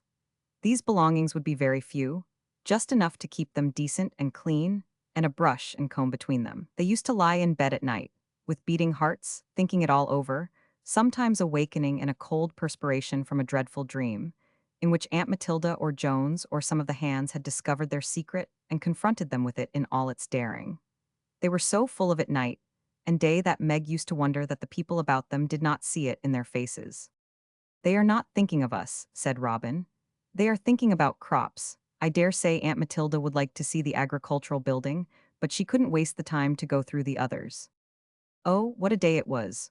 What a thrilling, exciting, almost unbearably joyful day, when Robin gathered sticks and dried bits of branches, and piled them in a corner of a field far enough from the house and outbuildings to be quite safe. He did it one noon hour, and as he passed Meg on his way back to his work, he whispered, "I have got the sticks for the fire all ready." And after supper they crept out to the place, with matches and the battered old coffee pot and the eggs. As they made their preparations, they found themselves talking in whispers, though there was not the least chance of anyone's hearing them. Meg looked rather like a little witch as she stood over the bubbling old pot, with her strange, little dark face and shining eyes and black elf locks. "It's like making a kind of sacrifice on an altar," she said. "You always think queer things about everything, don't you?" said Robin. "But they're all right, I don't think of them myself, but I like them." When the eggs were boiled hard enough, they carried them to the barn and hid them in the straw parlor, near the treasure. Then they sat and talked, in whispers still, almost trembling with joy. "Somehow, do you know," Meg said, It feels as if we were going to do something more than just go to the fair. When people in stories go to seek their fortunes, I'm sure they feel like this. Does it give you a kind of creeping in your stomach whenever you think of it, Rob? Yes, it does, Robin whispered back. And when it comes into my mind, suddenly something gives a queer jump inside me. That's your heart, said Meg. Robin, if anything should stop us, I believe I should drop dead. No, you wouldn't, was Rob's answer. But it's better not to let ourselves think about it. And I don't believe anything as bad as that could happen. We've worked so hard, and we have nobody but ourselves, and it can't do anyone any harm, and we don't want to do anyone any harm. No, there must be something that wouldn't let it be. Meg looked rather like a little witch. I believe that too, said Meg, and this time it was she who clutched at Robin's hand. But he seemed glad she did and held as close as she. And then, after the bluebirds had sung a few times more, there came a night when Meg crept out of her cot, after she was sure that the woman in the other bed was sleeping heavily enough. Everyone went to bed early, and everyone slept through the night in heavy, tired sleep. Too much work was done on the place to allow people to waste time in sleeplessness. Meg knew no one would waken as she crept downstairs to the lower part of the house and softly opened the back door. Robin was standing outside with the little leather satchel in his hand. It was a soft, warm night, and the dark blue sky was full of the glitter of stars. Both he and Meg stood still a moment and looked up. I'm glad it's like this, Meg said. It doesn't seem so lonely. Is your heart thumping, Robin? Yes, rather, whispered Robin. I left the letter in a place where Aunt Matilda will be likely to find it some time tomorrow. What did you say? Meg whispered back. What I told you I was going to. There wasn't much to say. Just told her we had saved our money and gone away for a few days, and we were all right and she needn't worry. Everything was very still about them. There was no moon, and but for the stars, it would have been very dark. As it was, the stillness of night and sleep, and the somberness of the hour, might have made less strong little creatures feel timid and alone. Let us take hold of each other's hands as we walk along, said Meg. It will make us feel nearer and twinner. And so, hand in hand, they went out on the road together. Roman 8. It was 4 miles to the depot, but they were good walkers. Robin hung the satchel on a stick over his shoulder. They kept in the middle of the road and walked smartly. There were not many trees, but there were a few, occasionally, and it was pleasanter to walk where the way before them was quite clear. And somehow they found themselves still talking in whispers, though there was certainly no one to overhear them. Let us talk about Christian, said Meg. It will not seem so lonely if we are talking. I wish we could meet Evangelist. If we knew he was Evangelist when we met him, said Robin. If we didn't know him, we should think he was someone who would stop us. And after all, you see, he only showed Christian the shining light and told him to go to it, and we are farther on than that. We have passed the wicket gate. The thing we want, said Meg, is the roll to read as we go on and find out what we are to do. And then they talked of what was before them. They wondered who would be at the little depot, and if they would be noticed, and of what the ticket agent would think when Robin bought the tickets. Perhaps he won't notice me at all, said Rob. And he does not know me. Somebody might be sending us alone, you know. We are not little children. That's true, responded Meg courageously. If we were 6 years old, it would be different, but we are 12. It did make it seem less lonely to be talking, and so they did not stop. And there was so much to say. Robin, broke forth Meg once, giving his hand a sudden clutch, we are on the way, we are going. Soon we shall be in the train, and it will be carrying us nearer and nearer. Suppose it was a dream, and we should wake up. It isn't a dream, said Rob stoutly. It's real, it's as real as Aunt Matilda. He was always more practical-minded than Meg. We needn't philander any more, Meg said. It isn't philandering to talk about a real thing. Oh, Rob, just think of it, waiting for us under the stars, this very moment, the city beautiful. And then, walking close to each other in the dimness, they told each other how they saw it in imagination, and what its wonders would be to them, and which they would see first, and how they would remember it all their lives afterwards, and have things to talk of and think of. Very few people would see it as they would, but they did not know that. It was not a gigantic enterprise to them, a great scheme fought for and struggled over for the divers reasons poor humanity makes for itself. That it would either make or lose money was not a side of the question that reached them. They only dwelt on the beauty and wonder of it, which made it seem like an enchanted thing. I keep thinking of the White Palaces and that it is like a fairy story, Meg said, and that it will melt away like those cities travelers sometimes see in the desert. And I wish it wouldn't. but it will have been real for a while and everybody will remember it. I am so glad it is beautiful and white. I am so glad it is white, Robin. And I keep thinking, said Robin, of all the people who have made the things to go in it, and how they have worked and invented. There have been some people, perhaps, who have worked months and months making one single thing, just as we have worked to go to see it. And perhaps at first they were afraid they couldn't do it, and they set their minds to it as we did, and tried, and then did it at last. I like to think of those men and women, Meg, because when the city has melted away, the things won't melt. They will last after the people. And we are people too. I'm a man and you are a woman, though we are only 12, and it gives me a strong feeling to think of those others. It makes you think that perhaps men and women can do anything if they set their minds to it, said Meg, quite solemnly. Oh, I do like that. I like it better than anything else in the world, said Rob. Stop a minute, Meg, come here in the shade. He said the last words quickly and pulled her to the roadside, where a big tree grew which threw a deep shadow. He stood listening. It's wheels, he whispered. There is a buggy coming, we mustn't let anyone see us. It was a buggy, they could tell that by the lightness of the wheels, and it was coming rapidly. They could hear voices, men's voices, and they drew back and stood very close to each other. Do you think they have found out and sent someone after us? Whispered Meg, breathlessly. No, answered Robin, though his heart beat like a trifammer. No, no, no. The wheels drew nearer, and they heard one of the men speaking. Chicago by sunrise, he was saying, and what I don't see of it won't be worth seeing. The next minute the fast-trotting horse spun swiftly down the road and carried the voices out of hearing. Meg and Robin drew twin sighs of relief. Robin spoke first. It is someone who is going to the fair, he said. Perhaps we shall see him in the train, said Meg. I dare say we shall, said Robin. It was nobody who knows us, I didn't know his voice. Meg, let's take hands again and walk quickly, we might lose the train. They did not talk much more, but walked briskly. They had done a good day's work before they set out, and were rather tired, but they did not lag on that account. Sometimes Meg took a turn at carrying the satchel, so that Robin might rest his arm. It was not heavy, and she was as strong for a girl as he was for a boy. At last they reached the depot. There were a number of people waiting on the platform to catch the train to Chicago, and there were several vehicles outside. They passed one which was a buggy, and Meg gave Robin a nudge with her elbow. Perhaps that belongs to our man, she said. There were people enough before the office to give the ticket agent plenty to do. Robin's heart quickened a little as he passed by with the group of maturer people, but no one seemed to observe him particularly, and he returned to Meg with the precious bits of pasteboard held very tight in his hand. Meg had waited alone in an unlighted corner, and when she saw him coming, she came forward to meet him. Have you got them? She said. Did anyone look at you or say anything? Yes, I got them, Robin answered. And I'll tell you what, Meg, these people are nearly all going just where we are going, and they are so busy thinking about it and attending to themselves that they haven't any time to watch anyone else. That's one good thing. And the nearer we get to Chicago, Meg said, the more people there will be and the more they will have to think of.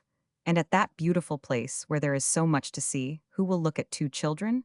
I don't believe we shall have any trouble at all.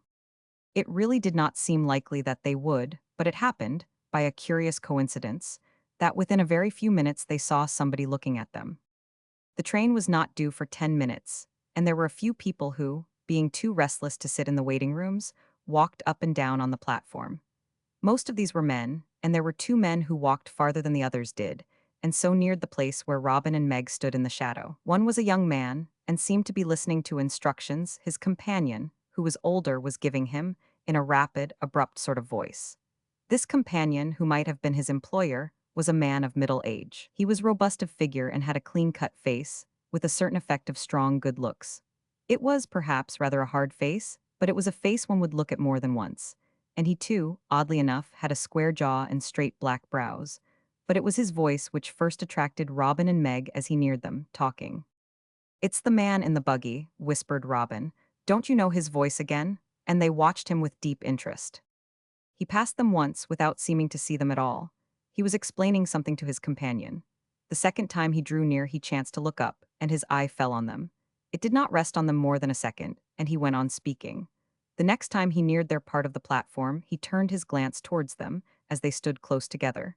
It was as if involuntarily he glanced to see if they were still where they had been before.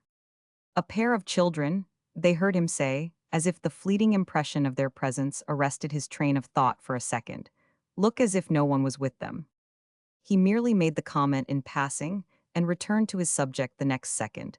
But Meg and Robin heard him and drew farther back into the shadow. But it was not necessary to stand there much longer. They heard a familiar sound in the distance, the shrill cry of the incoming train, the beloved giant who was to carry them to fairyland. The people began to flock out of the waiting rooms with packages and valises and umbrellas in hand. The porters suddenly became alert and hurried about attending to their duties. The delightful roar drew nearer and louder and began to shake the earth. It grew louder still. A bell began to make a cheerful tolling. People were rushing to and fro. Meg and Robin rushed with them, and the train was panting in the depot. It was even more thrilling than the children had thought it would be. They had traveled so very little and did not know exactly where to go. It might not be the right train even. They did not know how long it would wait. It might rush away again before they could get on. People seemed in such a hurry and so excited. As they hurried along, they found themselves being pushed and jostled. Before the steps of one of the cars, a conductor stood, whom people kept showing tickets to. There were several persons round him when Robin and Meg reached the place where he stood. People kept asking him things, and sometimes he passed them on, and sometimes let them go into his car. "Is this the train to Chicago?" said Robin. "Is this the train to Chicago?" said Robin breathlessly. But he was so much less than the other people, and the man was so busy, he did not hear him.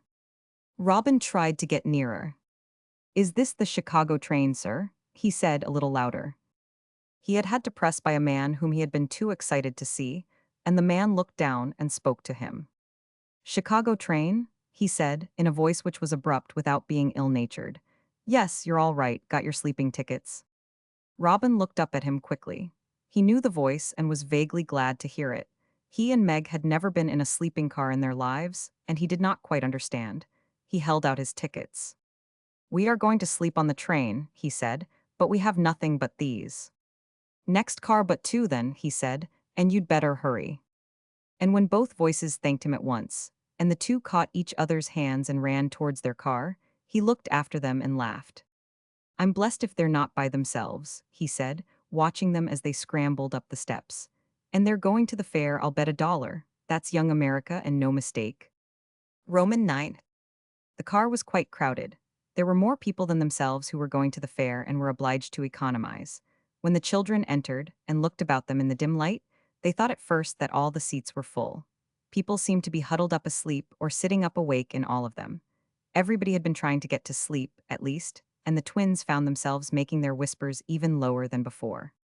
"I think there is a seat empty just behind that very fat lady," Meg whispered. It was at the end of the car, and they went to it and found she was right. They took possession of it quietly, putting their satchel under the seat. "It seems so still," said Meg. "I feel as if I was in somebody's bedroom. The sound of the wheels makes it seem all the quieter. It's as if we were shut in by the noise." "We mustn't talk," said Robin, "or we shall waken the people. Can you go to sleep, Meg?" "I can if I can stop thinking," she answered with a joyful sigh. "I'm very tired, but the wheels keep saying, over and over again, 'We're going, we're going, we're going.' It's just as if they were talking. Don't you hear them?" "Yes, I do. Do they say that to you too?" "But we mustn't listen," Robin whispered back. "If we do, we shall not go to sleep, and then we shall be too tired to walk about. Let's put our heads down and shut our eyes, Meg." "Well, let's," said Meg. She curled herself up on the seat and put her head into the corner. "If you lean against me, Rob," she said, "it will be softer. We can take turns." They changed position a little 2 or 3 times, but they were worn out with the day's work, and their walk, and the excitement, and the motion of the train seemed like a sort of rocking which lulled them. Gradually their muscles relaxed and they settled down, though, after they had done so, Meg spoke once, drowsily. "Rob," she said, "did you see that was our man?" "Yes," answered Rob, very sleepily indeed, and he looked as if he knew us. If they had been less young, or if they had been less tired, they might have found themselves awake a good many times during the night. But they were such children, and, now that the great step was taken, were so happy, that the soft, deep sleepiness of youth descended upon and overpowered them. Once or twice during the night they stirred, wakened for a dreamy, blissful moment by some sound of a door shutting, or a conductor passing through. But they were only conscious of a delicious sense of strangeness, of the stillness of the car full of sleepers, of the half-realized delight of feeling themselves carried along through the unknown country, and of the rattle of the wheels which never cease saying rhythmically, "We're going, we're going, we're going." Ah, what a night of dreams and new, vague sensations to be remembered always. Ah, that heavenly sense of joy to come, and adventure, and young hopefulness and imagining. Were there many others carried towards the city beautiful that night who bore with them the same rapture of longing and belief? Who saw with such innocent clearness only the fair and splendid thought which had created it, and were so innocently blind to any shadow of sordidness or mere worldly interest touching its white walls? And after the passing of this wonderful night, what awakening in the morning, at the first rosiness of dawn, when all the other occupants of the car were still asleep, or restlessly trying to be at ease. It was as if they both wakened at almost the same moment. The first shaft of early sunlight streaming in the window touched Meg's eyelids, and she slowly opened them. Then something joyous and exultant rushed in upon her heart, and she sat upright. And Robin sat up too, and they looked at each other. "It's the day, Meg," said Robin. "It's the day." Meg caught her breath. "And nothing has stopped us," she said. "And we are getting nearer and nearer. Rob, let us look out of the window." For a while they looked out, pressed close together, and full of such ecstasy of delight in the strangeness of everything that at first they did not exchange even their whispers. It is rather a good thing to see, rather well worth while even for a man or woman. The day waking, and waking the world as one is borne swiftly through the morning light, and one looks out of a car window. What it was to these two children, only those who remember the children who were themselves long ago can realize it all. The country went hurrying past them, making curious sudden revelations and giving half hints in its haste. Prairie and field, farmhouse and wood and village all wore a strange, exciting, vanishing aspect. "It seems," Meg said, "as if it was all going somewhere in a great hurry, as if it couldn't wait to let us see it." "But we are the ones that are going," said Rob. "Listen to the wheels and we shall soon be there." After a while, the people who were asleep began to stir and stretch themselves. Some of them looked cross, and some looked tired. The very fat lady in the seat before them had a coal smut on her nose. "Robin," said Meg, after looking at her seriously a moment, "let's get our towel out of the bag and wet it and wash our faces." They had taken the liberty of borrowing a towel from Aunt Matilda. It was Meg who had thought of it, and it had, indeed, been an inspiration. Robin wetted two corners of it, and they made a rigorous if limited toilet. At least they had no smuts on their noses, and after a little touching up with the mutual comb and brush, they looked none the worse for wear. Their plain and substantial garments were not of the order which has any special charm to lose. "And it's not our clothes that are going to the fair," said Meg, "it's us." And by the time they were in good order, the farms and villages they were flying past had grown nearer together. The platforms at the depots were full of people who wore a less provincial look. The houses grew larger, and so did the towns. They found themselves flashing past advertisements of all sorts of things, and especially of things connected with the fair. "You know how we used to play Hunt the Thimble," said Robin, "and how, when anyone came near the place where it was hidden, we said, 'Warm, warmer, warmer still, hot.' It's like that now. We have been getting warmer and warmer every minute, and now we are getting—" "We shall be in a minute," said a big man at the end of the car, and he stood up and began to take down his things. "Hot," said Robin with an excited little laugh. "Meg, we're not going anymore. Look out of the window." "We are steaming into the big depot," cried Meg. "How big it is, what crowds of people. Robin, we are there." Robin bent down to pick up their satchel. The people all rose in their seats and began to move in a mass down the aisle toward the door. Everybody seemed suddenly to become eager and in a hurry, as if they thought the train would begin to move again and carry them away. Some were expecting friends to meet them, some were anxious about finding accommodations. Those who knew each other talked, asked questions over people's shoulders, and there was a general anxiety about valises, parcels, and umbrellas. Robin and Meg were pressed back into their section by the crowd, against which they were too young to make headway. "We shall have to wait until the grown-up people have passed by," Rob said. But the crowd in the aisle soon lost its compactness, and they were able to get out. The porter, who stood on the platform near the steps, looked at them curiously and glanced behind them to see who was with them, but he said nothing. It seemed to the two as if all the world must have poured itself into the big depot or be passing through it. People were rushing about. Friends were searching for one another, pushing their way through the surging crowd. Some were greeting each other with exclamations and handshaking, and stopping up the way. There was a babel of voices, a clamor of shouts within the covered place, and from outside came a roar of sound rising from the city. For a few moments, Robin and Meg were overwhelmed. They did not quite know what to do. Everybody pushed past and jostled them. No one was ill-natured, but no one had time to be polite. They were so young and so strange to all such worlds of excitement and rush. Involuntarily, they clutched each other's hands after their time-honored fashion, when they were near each other and overpowered. The human vortex caught them up and carried them along, not knowing where they were going. "We seem so little," gasped Meg. There are so many people. Rob, where are we going?"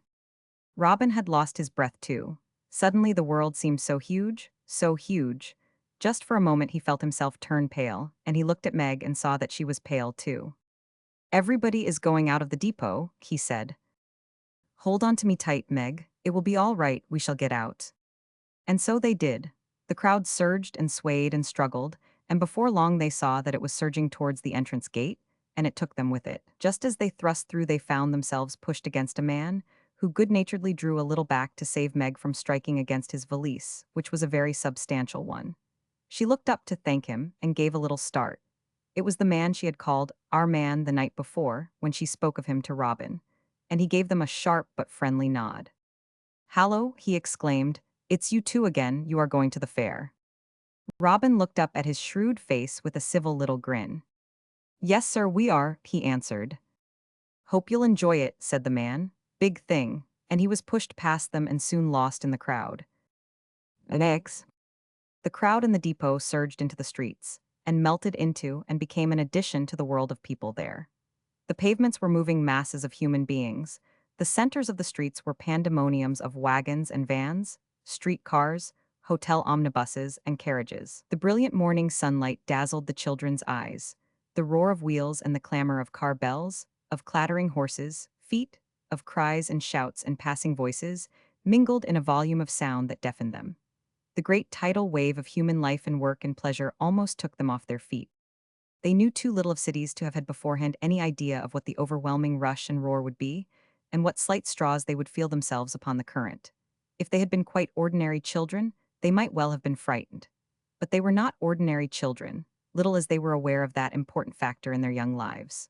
They were awed for this first moment, but, somehow, they were fascinated as much as they were awed, while they stood for a brief breathing space looking on. They did not know. No child of their ages can possibly know such things of him or herself, that nature had made them of the metal out of which she molds strong things and great ones. As they had not comprehended the restless sense of wrong and misery, the careless, unlearning, and ungrowing life in Aunt Matilda's world filled them with, so they did not understand that, because they had been born creatures who belonged to the great moving, working, venturing world, they were not afraid of it, and felt their first young face-to-face encounter with it, a thing which thrilled them with an exultant emotion they could not have explained. "This is not Aunt Matilda's world," said Rob. I believe it is ours, Meg, don't you?" Meg was staring with entranced eyes at the passing multitude. "More pilgrims are come to town," she said, quoting the Pilgrim's Progress with a far-off look in her intense little black-browed face. "You remember what it said, Rob? Here also all the noise of them that walked in the streets was, 'More pilgrims are come to town.' Oh, isn't it like it?"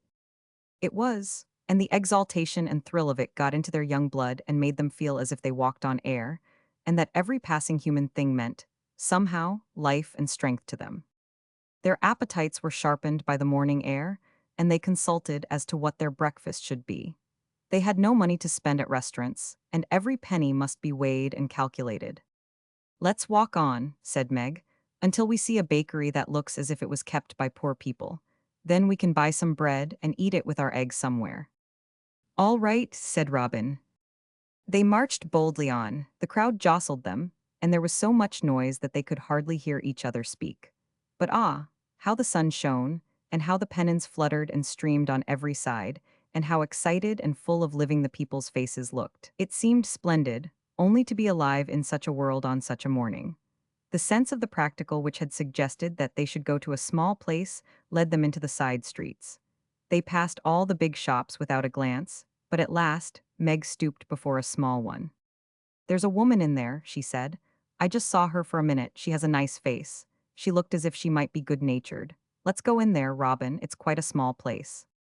They went in. It was a small place but a clean one, and the woman had a good-natured face.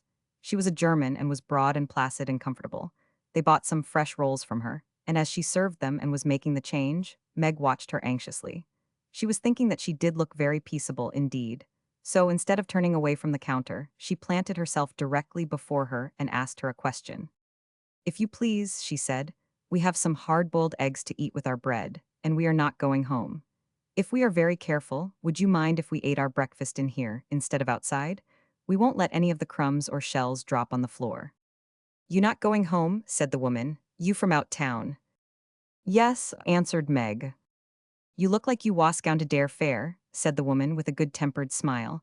"Who was with you?" "No one," said Robin. "We are going alone, but we're all right." "My gracious," said the woman. "But you was young for that, but your American children's is queer ones. Yes, you can sit down and eat your breakfast. That make no matter to me if you is careful. You can sit down." There were two chairs near a little table, where, perhaps, occasional customers ate buns, and they sat down to their rolls and eggs and salt as to a feast. "I was hungry," said Rob, cracking his fourth egg. "So was I," said Meg, feeling that her fresh roll was very delicious. It was a delightful breakfast. The German woman watched them with placid curiosity as they ate it. She had been a peasant in her own country, and had lived in a village among rosy, stout, and bucolic little Peters and Gretchens, who were not given to enterprise, and the American child was a revelation to her. And somehow, also, these two had an attraction all American children had not. They looked so well able to take care of themselves, and yet had such good manners and no air of self-importance at all. They ate their rolls and hard-boiled eggs with all the gusto of very young appetite, but they evidently meant to keep their part of the bargain, and leave her no crumbs and shells to sweep up. The truth was that they were perfectly honorable little souls, and had a sense of justice. They were in the midst of their breakfast, when they were rather startled by hearing her voice from the end of the counter where she had been standing, leaning against the wall, her arms folded. "You like a cup coffee?" she asked. "You like a cup coffee?" she asked. They both looked round, uncertain what to say, not knowing whether or not that she meant that she sold coffee. They exchanged rather disturbed glances, and then Robin answered. "We can't afford it, thank you, ma'am," he said. "We've got so little money." "Never mind," she astonished them by answering. "That cost me nothing. There's some coffee left on the back of the stove from my man's breakfast. I give you each a cup." And she actually went into the little back room, and presently brought back 2 good cups of hot coffee. "There, you drink that," she said, setting them down on the little table. "If you children gown to dare fare in that crowd by yourselves, you want something in your stomachs." It was so good, it was so unexpected. It seemed such luck. They looked at each other with beaming eyes, and at her with quite disproportionate gratitude. It was much more than 2 cups of coffee to them. "Oh, thank you," they both exclaimed. "We're so much obliged to you, ma'am." Their feast seemed to become quite a royal thing. They never had felt so splendidly fed in their lives. It seemed as if they had never tasted such coffee. When the meal was finished, they rose refreshed enough to feel ready for anything. They went up to the counter and thanked the German woman again. It was Meg who spoke to her. "We want to say thank you again," she said. "We are very much obliged to you for letting us eat our breakfast in here.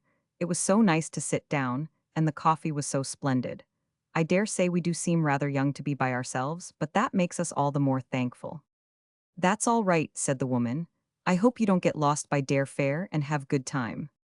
And then they went forth on their pilgrimage, into the glorious morning, into the rushing world that seemed so splendid and so gay, into the fairyland that only themselves and those like them could see.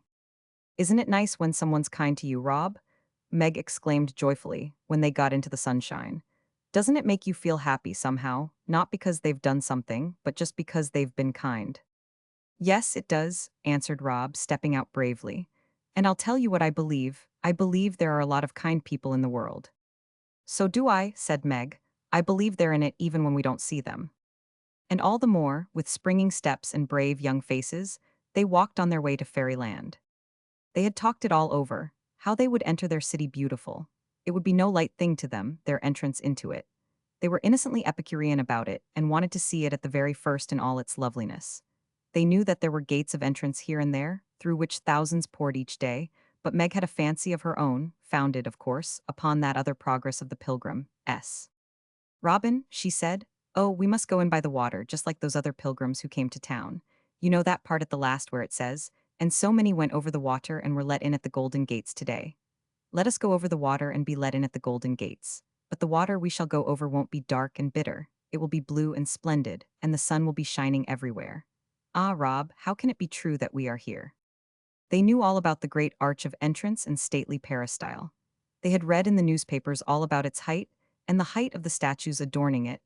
They knew how many columns formed the peristyle, but it was not height or breadth or depth or width they remembered. The picture which remained with them and haunted them like a fair dream was of a white and splendid archway, crowned with one of the great stories of the world in marble. The triumph of the man in whom the god was so strong that his dreams, the working of his mind, his strength, his courage, his suffering, rested from the silence of the unknown, a new and splendid world. It was this great white arch they always thought of, with this precious marble story crowning it, the blue, blue water spread before the stately columns at its side, and the city beautiful within the courts it guarded.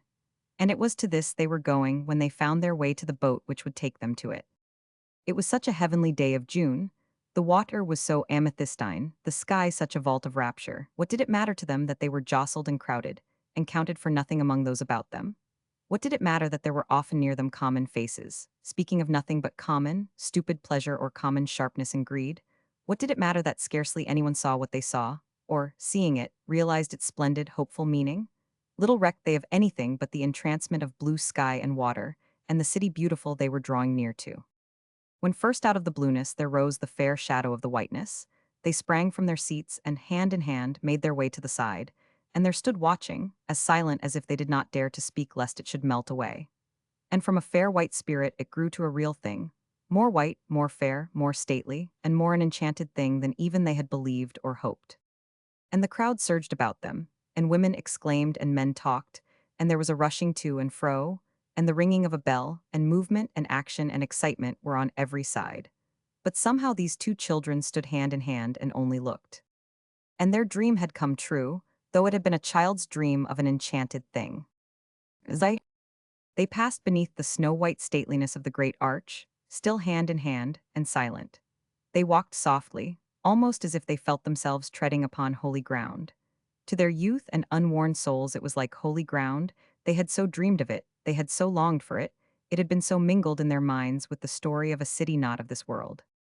And they stood within the court beyond the archway, the fair and noble colonnade, its sweep of columns, statue-crowned, behind them, the wonder of the city beautiful spread before. The water of blue lagoons lapped the bases of white palaces, as if with a caress of homage to their beauty. On every side these marvels stood. Everywhere there was the green of sward and broad-leaved plants, the sapphire of water, the flood of color and human life passing by, and above it all and enclosing it, the warm, deep, splendid blueness of the summer sky.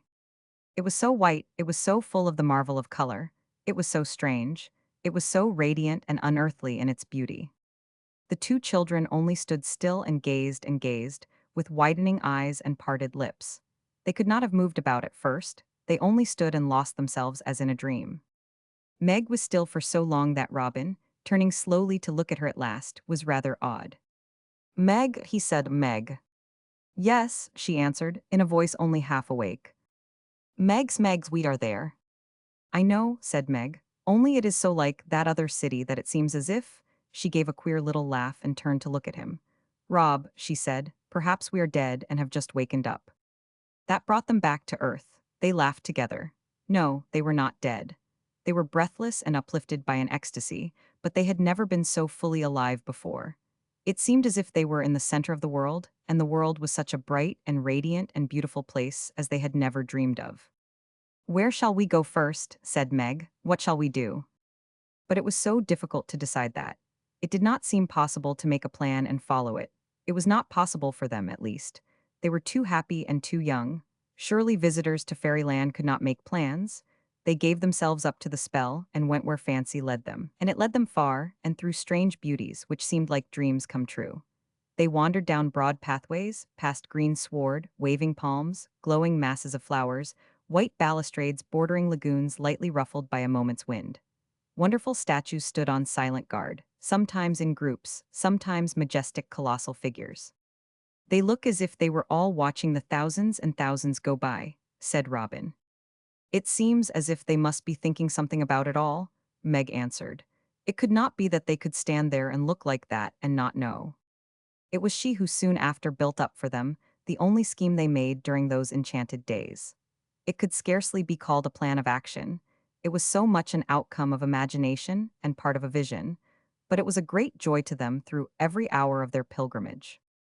Standing upon a ferry bridge, looking over shining canals crossed by these ferry bridges again and again, the gold sun lighting snow-white columns, archways, towers and minarets, statues and rushing fountains, flowers and palms, her child eyes filled with a deep, strange glow of joy and dreaming.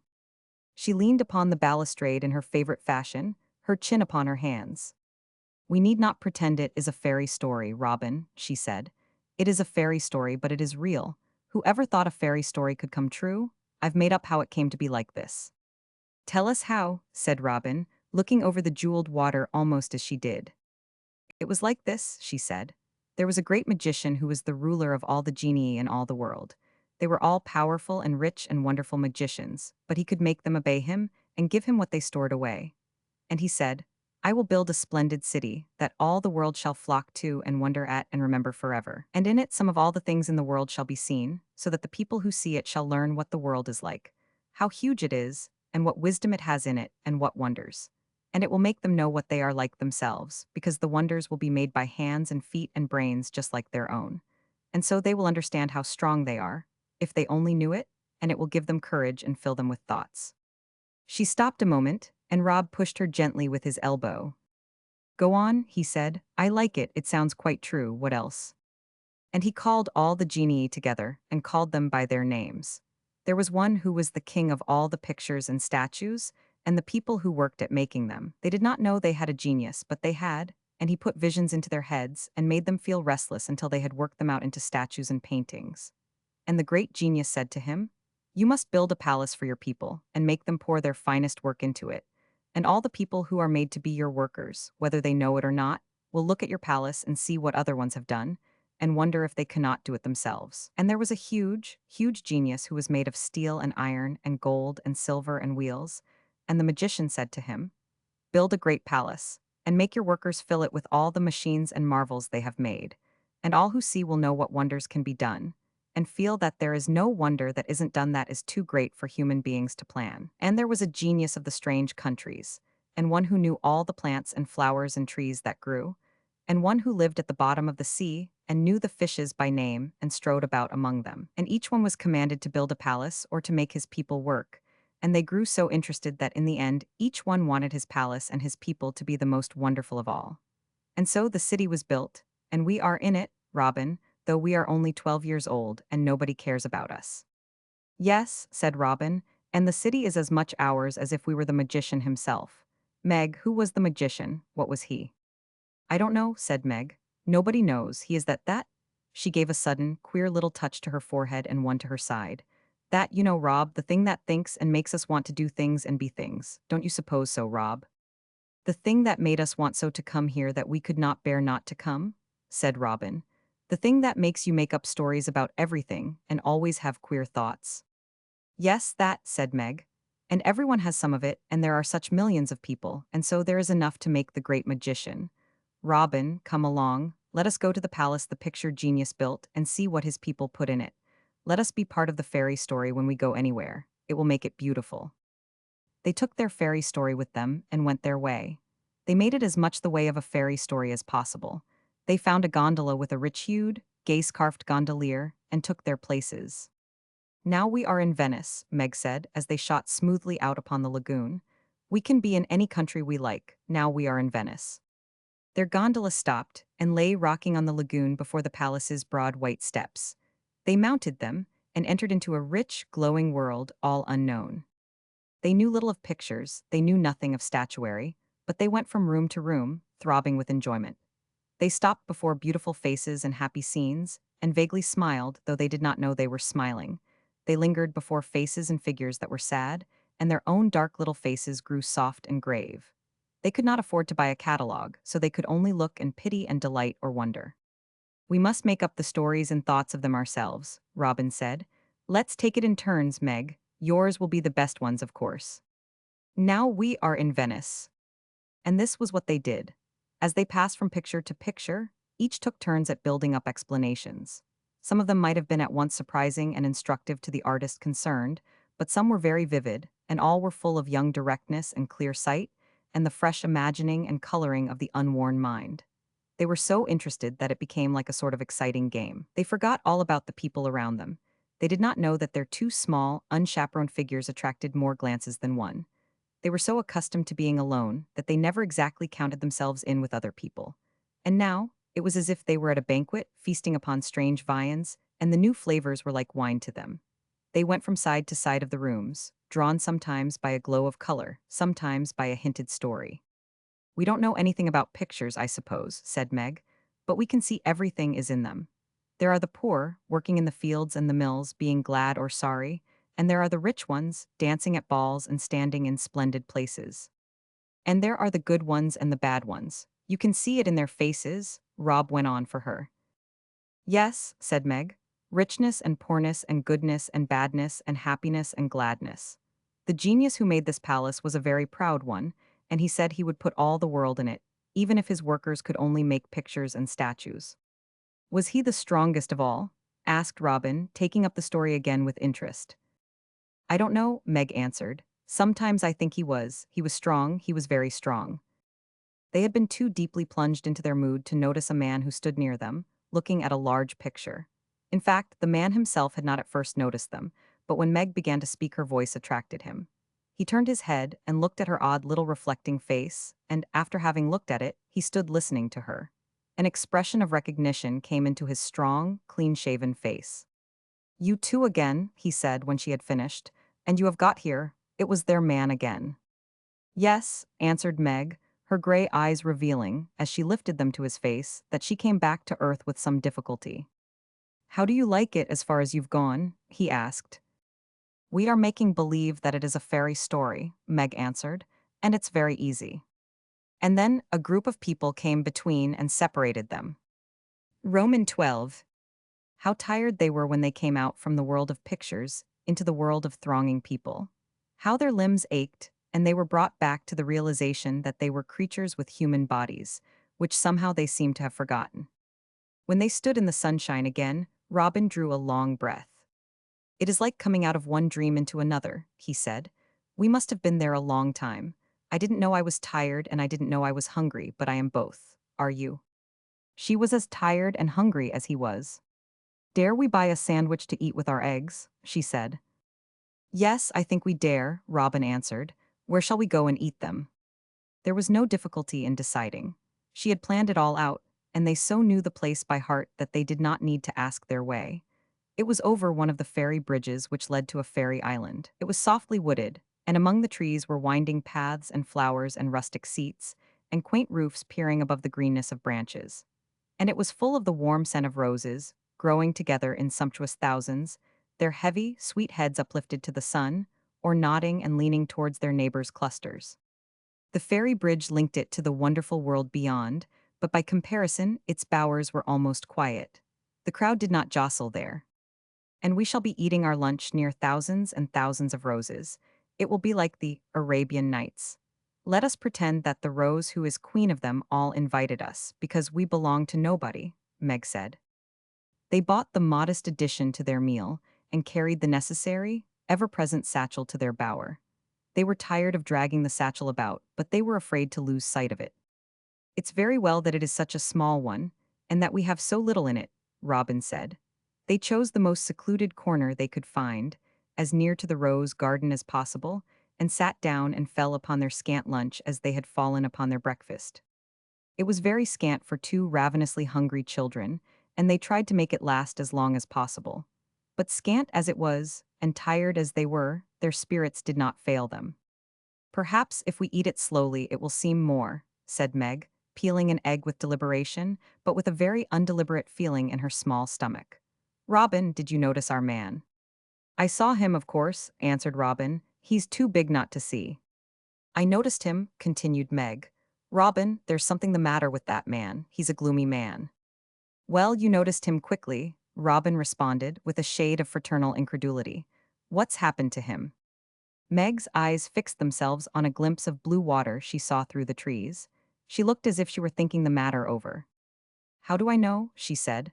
I couldn't, but somehow he has a dreary face, as if he had been thinking of dreary things. I don't know why I thought that all in a minute, but I did, and I believe it's true. Well, if we should see him again, Robin said, I'll look and see. I believe we shall see him again, said Meg. How many eggs have we left, Robin? We only brought 3 dozen, he answered, looking into the satchel, and we ate 7 this morning. When you have nothing but eggs, you eat a good many, said Meg, reflectively. They won't last very long, but we couldn't have carried 1,000 eggs even if we had had them, which was a sage remark. We shall have to buy some cheap things, was Robin's calculation. They'll have to be very cheap, though. We have to pay $1, every day to come in, and if we have no money, we can't go into the places that are not free, and we want to go into everything. I'd rather go in hungry than stay outside and have real dinners, wouldn't you? Meg put it to him. Yes, I would, he answered, though it's pretty hard to be hungry. They had chosen a secluded corner to sit in, but it was not so secluded that they had it entirely to themselves. At a short distance from them, in the nearest bowery nook, a young man and woman were eating something out of a basket. They looked like a young country pair, plain and awkward, and enjoying themselves immensely. Their clothes were common and their faces were tanned, as if from working out of doors. But their basket evidently contained good, homemade things to eat. Meg caught glimpses of ham and chicken, and something that looked like cake. Just at that moment they looked so desperately good that she turned away her eyes, because she did not want to stare at them rudely. And as she averted them, she saw that Robin had seen, too. Those people have plenty to eat, he said, with a short, awkward laugh. Yes, she answered. Don't let us look. We are here, Robin, anyway, and we knew we couldn't come as other people do. Yes, he said, we are here. The man and his wife finished their lunch and began putting things in order in their basket. As they did it, they talked together in a low voice and seemed to be discussing something. Somehow, in spite of her averted eyes, Meg suddenly felt as if they were discussing Robin and herself, and she wondered if they had caught her involuntary look. I think, Robin, said Meg, I think that woman is going to speak to us. It was evident that she was. She got up and came towards them, her husband following her rather awkwardly. She stopped before them, and the 2 pairs of dark eyes lifted themselves to her face. I've just been talking to my man about you too, she said. We couldn't help looking at you. Have you lost your friends? No, ma'am, said Robin. We haven't got any, we're not with anyone. The woman turned and looked at her husband. Well, Jem, she exclaimed. The man drew near and looked them over.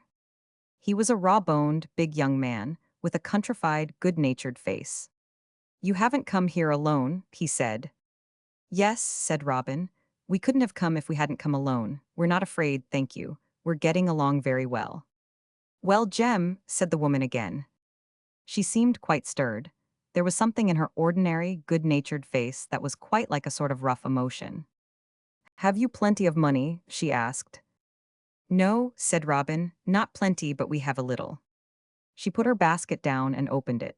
She took out some pieces of brown fried chicken, then she took out some big slices of cake with raisins in it. She even added some biscuits and slices of ham. Then she put them in a coarse, clean napkin. Now, look here, she said.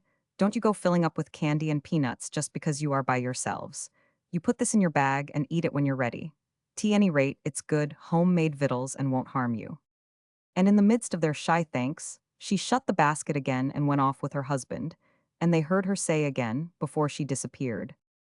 Well, Jem. Well, Jem, she exclaimed. Roman 13. Yes, there were plenty of kind people in the world, and one of the best proofs of it was that, in that busy, wonderful place through which all the world seemed passing, and where, on every side, were 1,000 things to attract attention, and so fill eyes and mind that forgetfulness and carelessness of small things might not have been quite unnatural. These 2 small things, utterly insignificant and unknown to the crowds they threaded, met many a passing friend of the moment and found themselves made happier by many a kindly and helpful word or look. Officials were good-natured to them, guides were good-humored, motherly women and fatherly men protected them in awkward crowds. They always saw that those who noticed them glanced about for their chaperones, and again they were asked who was taking care of them. But Robin's straightforward, civil little answer, "We're taking care of ourselves," never failed to waken as much friendly interest as surprise. They kept up their fairy story of the great genius, and called things by fairy story names, and talked to each other of their fairy story fancies about them. It was so much more delightful to say, "Let us go to the palace of the genius of the sea," than to say, "Let us go to the fisheries building." And once in the palace, standing among great rocks and pools and fountains, with water splashing and tumbling over strange sea plants, and strange sea monsters swimming beneath their eyes in green sea water, it was easy to believe in the genius who had brought them all together. He was very huge, Meg said, making a picture of him. He had monstrous eyes that looked like the sea when it is blue. He had great white coral teeth, and he had silver, scaly fishskin wound round him, and his hair was long seagrass and green and brown weeds. They stood in grottos and looked down into clear pools, at swift darting things of gold and silver and strange prismatic colors. Meg made up stories of tropical rivers with palms and jungle cane fringing them, and tigers and lions coming to lap at the brink. She invented rushing mountain streams and lakes with speckled trout leaping, and deep, deep seas where whales lay rocking far below, and porpoises rolled, and devilfish spread hideous, far-reaching tentacles for prey. Oh, what a day it was! What wonders they saw and hung over and dwelt on with passions of young delight. The great sea gave up its deep to them, great forests and trackless jungles their wonderful growths, kings, palaces, and queens, coffers their rarest treasures, the ages of long ago their relics and strange legends, in stone and wood and brass and gold. They did not know how often people turned and stopped to look at their two little, close-leaning figures and vivid, dark, ecstatic-eyed faces. They certainly never chanced to see that one figure was often behind them at a safe distance, and seemed rather to have fallen into the habit of going where they went and listening to what they said. It was their man, curiously enough, and it was true that he was rather a gloomy-looking man, when one observed him well. His keen, businesslike, well-cut face had a cloud resting upon it. He looked listless and unsmiling, even in the palaces that most stirred the children's souls, and in fact it seemed to be their odd enthusiasm which had attracted him a little, because he was in the mood to feel none himself. He had been within hearing distance when Meg had been telling her stories of the genius of the Palace of the Sea, and a faint smile had played about his mouth for a moment. Then he had drawn a trifle nearer, still keeping out of sight, and when they had moved he had followed them. He had been a hard, ambitious, wealth-gaining man all his life. A few years before he had found a new happiness, which softened him for a while, and made his world seem a brighter thing. Then a black sorrow had come upon him, and everything had changed. He had come to the enchanted city, not as the children had come, because it shone before them, a radiant joy, but because he wondered if it would distract him at all. All other things had failed. His old habits of work and scheme, his successes, his ever-growing fortune, they were all as nothing. The world was empty to him, and he walked about it feeling like a ghost. The little dark, vivid faces had attracted him. He did not know why, and when he heard the story of the Palace of the Sea, he was led on by a vague interest. He was near them often during the day, but it was not until late in the afternoon that they saw him themselves, when he did not see them. They came upon him in a quiet spot where he was sitting alone. On a seat near him sat a young woman, resting, with a baby asleep in her arms. The young woman was absorbed in her child and was apparently unconscious of him. His arms were folded and his head bent, but he was looking at her in an absent, miserable way. It was as if she made him think of something bitter and sad. Meg and Robin passed him quietly. He was looking at her in an absent, miserable way. "I see what you meant, Meg," Robin said. "He does look as if something was the matter with him. I wonder what it is." When they passed out of the gates at dusk, it was with worn-out bodies but enraptured souls. In the streetcar, which they indulged in the extravagance of taking, the tired people, sitting exhaustedly in the seats and hanging onto straps, looked with a sort of wonder at them. Their faces shone so like stars. They did not know where they were going to sleep, and they were more than ready for lying down, but they were happy beyond words. They went with the car until it reached the city's heart, and then they got out and walked. The streets were lighted, and the thoroughfares were a riot of life and sound. People were going to theaters, restaurants, and hotels, which were a blaze of electric radiance. They found themselves limping a little, but they kept stoutly on, holding firmly to the satchel. "We needn't be afraid of going anywhere, however poor it looks," Robin said, with a grave little elderly air. He was curiously grave for his years sometimes. "Anybody can see we have nothing to steal. I think anyone would know that we only want to go to bed." It was a queer place they finally hit upon. It was up a side street which was poorly lighted, and where the houses were all shabby and small. On the steps of one of them a tired-looking woman was sitting, with a pale, old-faced boy beside her. Robin stopped before her. "Have you a room where my sister could sleep, and I could have a mattress on the floor, or lie down on anything?" he said. We can't afford to go anywhere where it will cost more than 50 cents each. The woman looked at them indifferently. She was evidently very much worn out with her day's work and discouraged by things generally. I haven't anything worth more than 50 cents, goodness knows, she answered. You must be short of money to come here. I've never thought of having roomers. We're poor, said Robin, and we know we can't have anything but a poor room. If we can lie down, we are so tired we shall go to sleep anywhere. We've been at the fair all day. The pale little old-faced boy leaned forward, resting his arm on his mother's knee. They saw that he was a very poor little fellow, indeed, with a hunchback. Mother, he said, let him stay, I'll sleep on the floor. The woman gave a dreary half-laugh and got up from the step. He's crazy about the fair, she said. We hain't no money to spend on fairs and he's most wild about it. You can stay here tonight if you want to. She made a sign to them to follow her. The hunchback boy rose too and went into the dark passage after them. He seemed to regard them with a kind of hunger in his look. They went up the narrow, steep staircase. It was only lighted by a dim gleam from a room below, whose door was open. The balustrades were rickety, and some of them were broken out.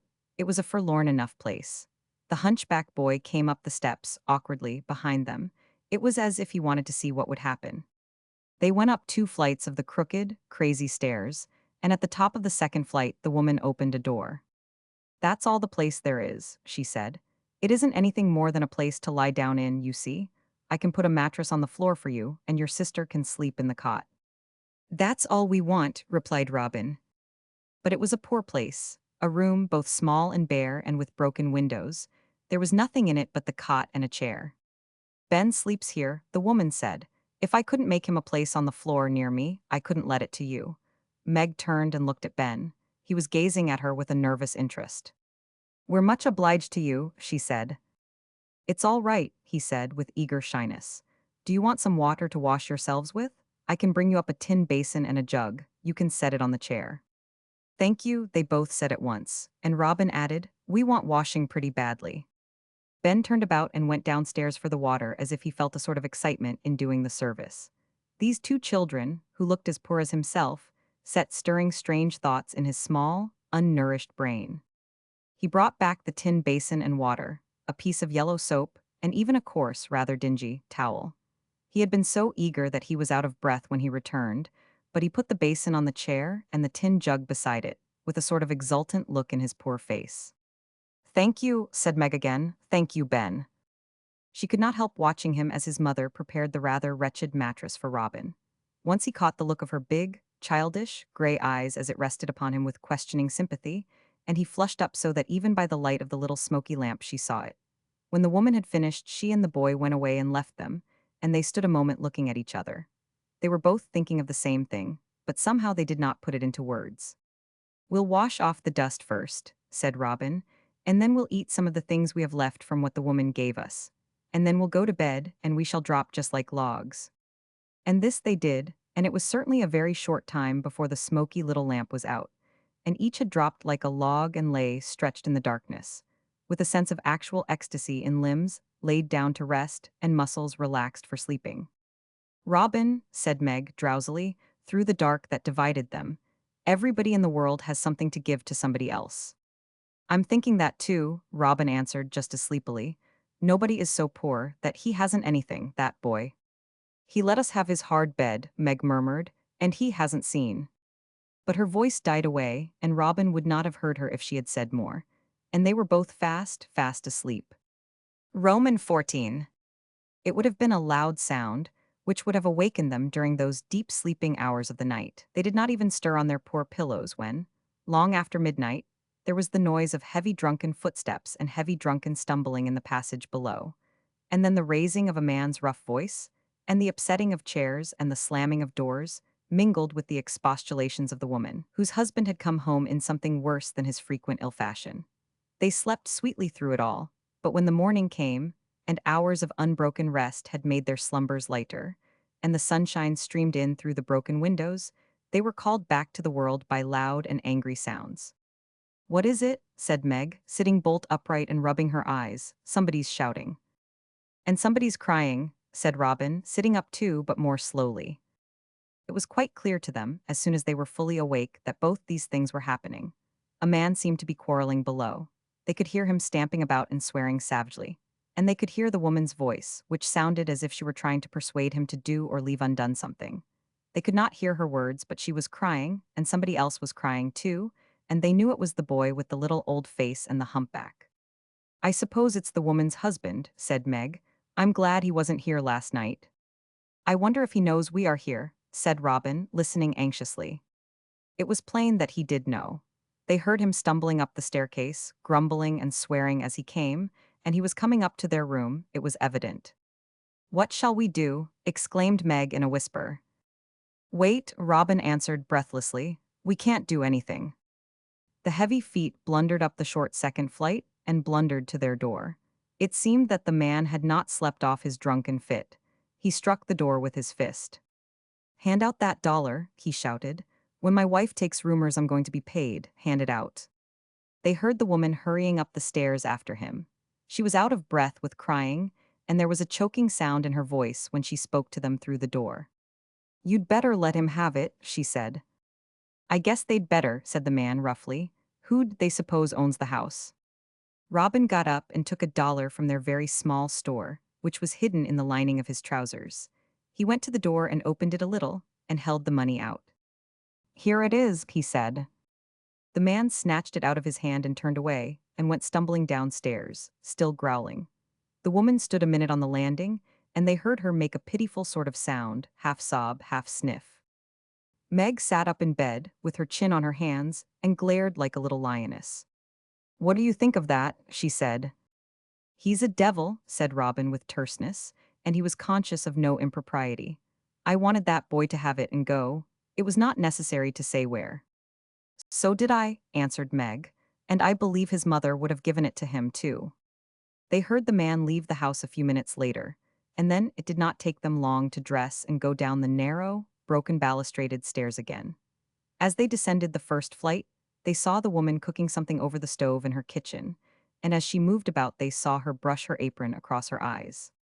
The squalid street was golden with the early morning sunshine, which is such a joyful thing, and, in the full, happy flood of it, a miserable little figure sat crouched on the steps. It was the boy Ben, and they saw that he looked paler than he had looked the night before, and his little face looked older. His elbow was on his knee and his cheek on his hand, and there were wet marks on his cheeks. A large lump rose up in Meg's throat. I know what's the matter, she whispered to Robin. So do I, Robin answered rather unsteadily. And he's poorer than anybody else, it ought not to go by him. No, said Meg, it oughtn't. She walked straight to the threshold and sat down on the step beside him. She was a straightforward child, and she was too much moved to stand on ceremony. She sat down quite close by the poor little fellow and put her hand on his arm. Never you mind, she said. Never you mind. And her throat felt so full that for a few seconds she could say nothing more. Robin stood against the doorpost.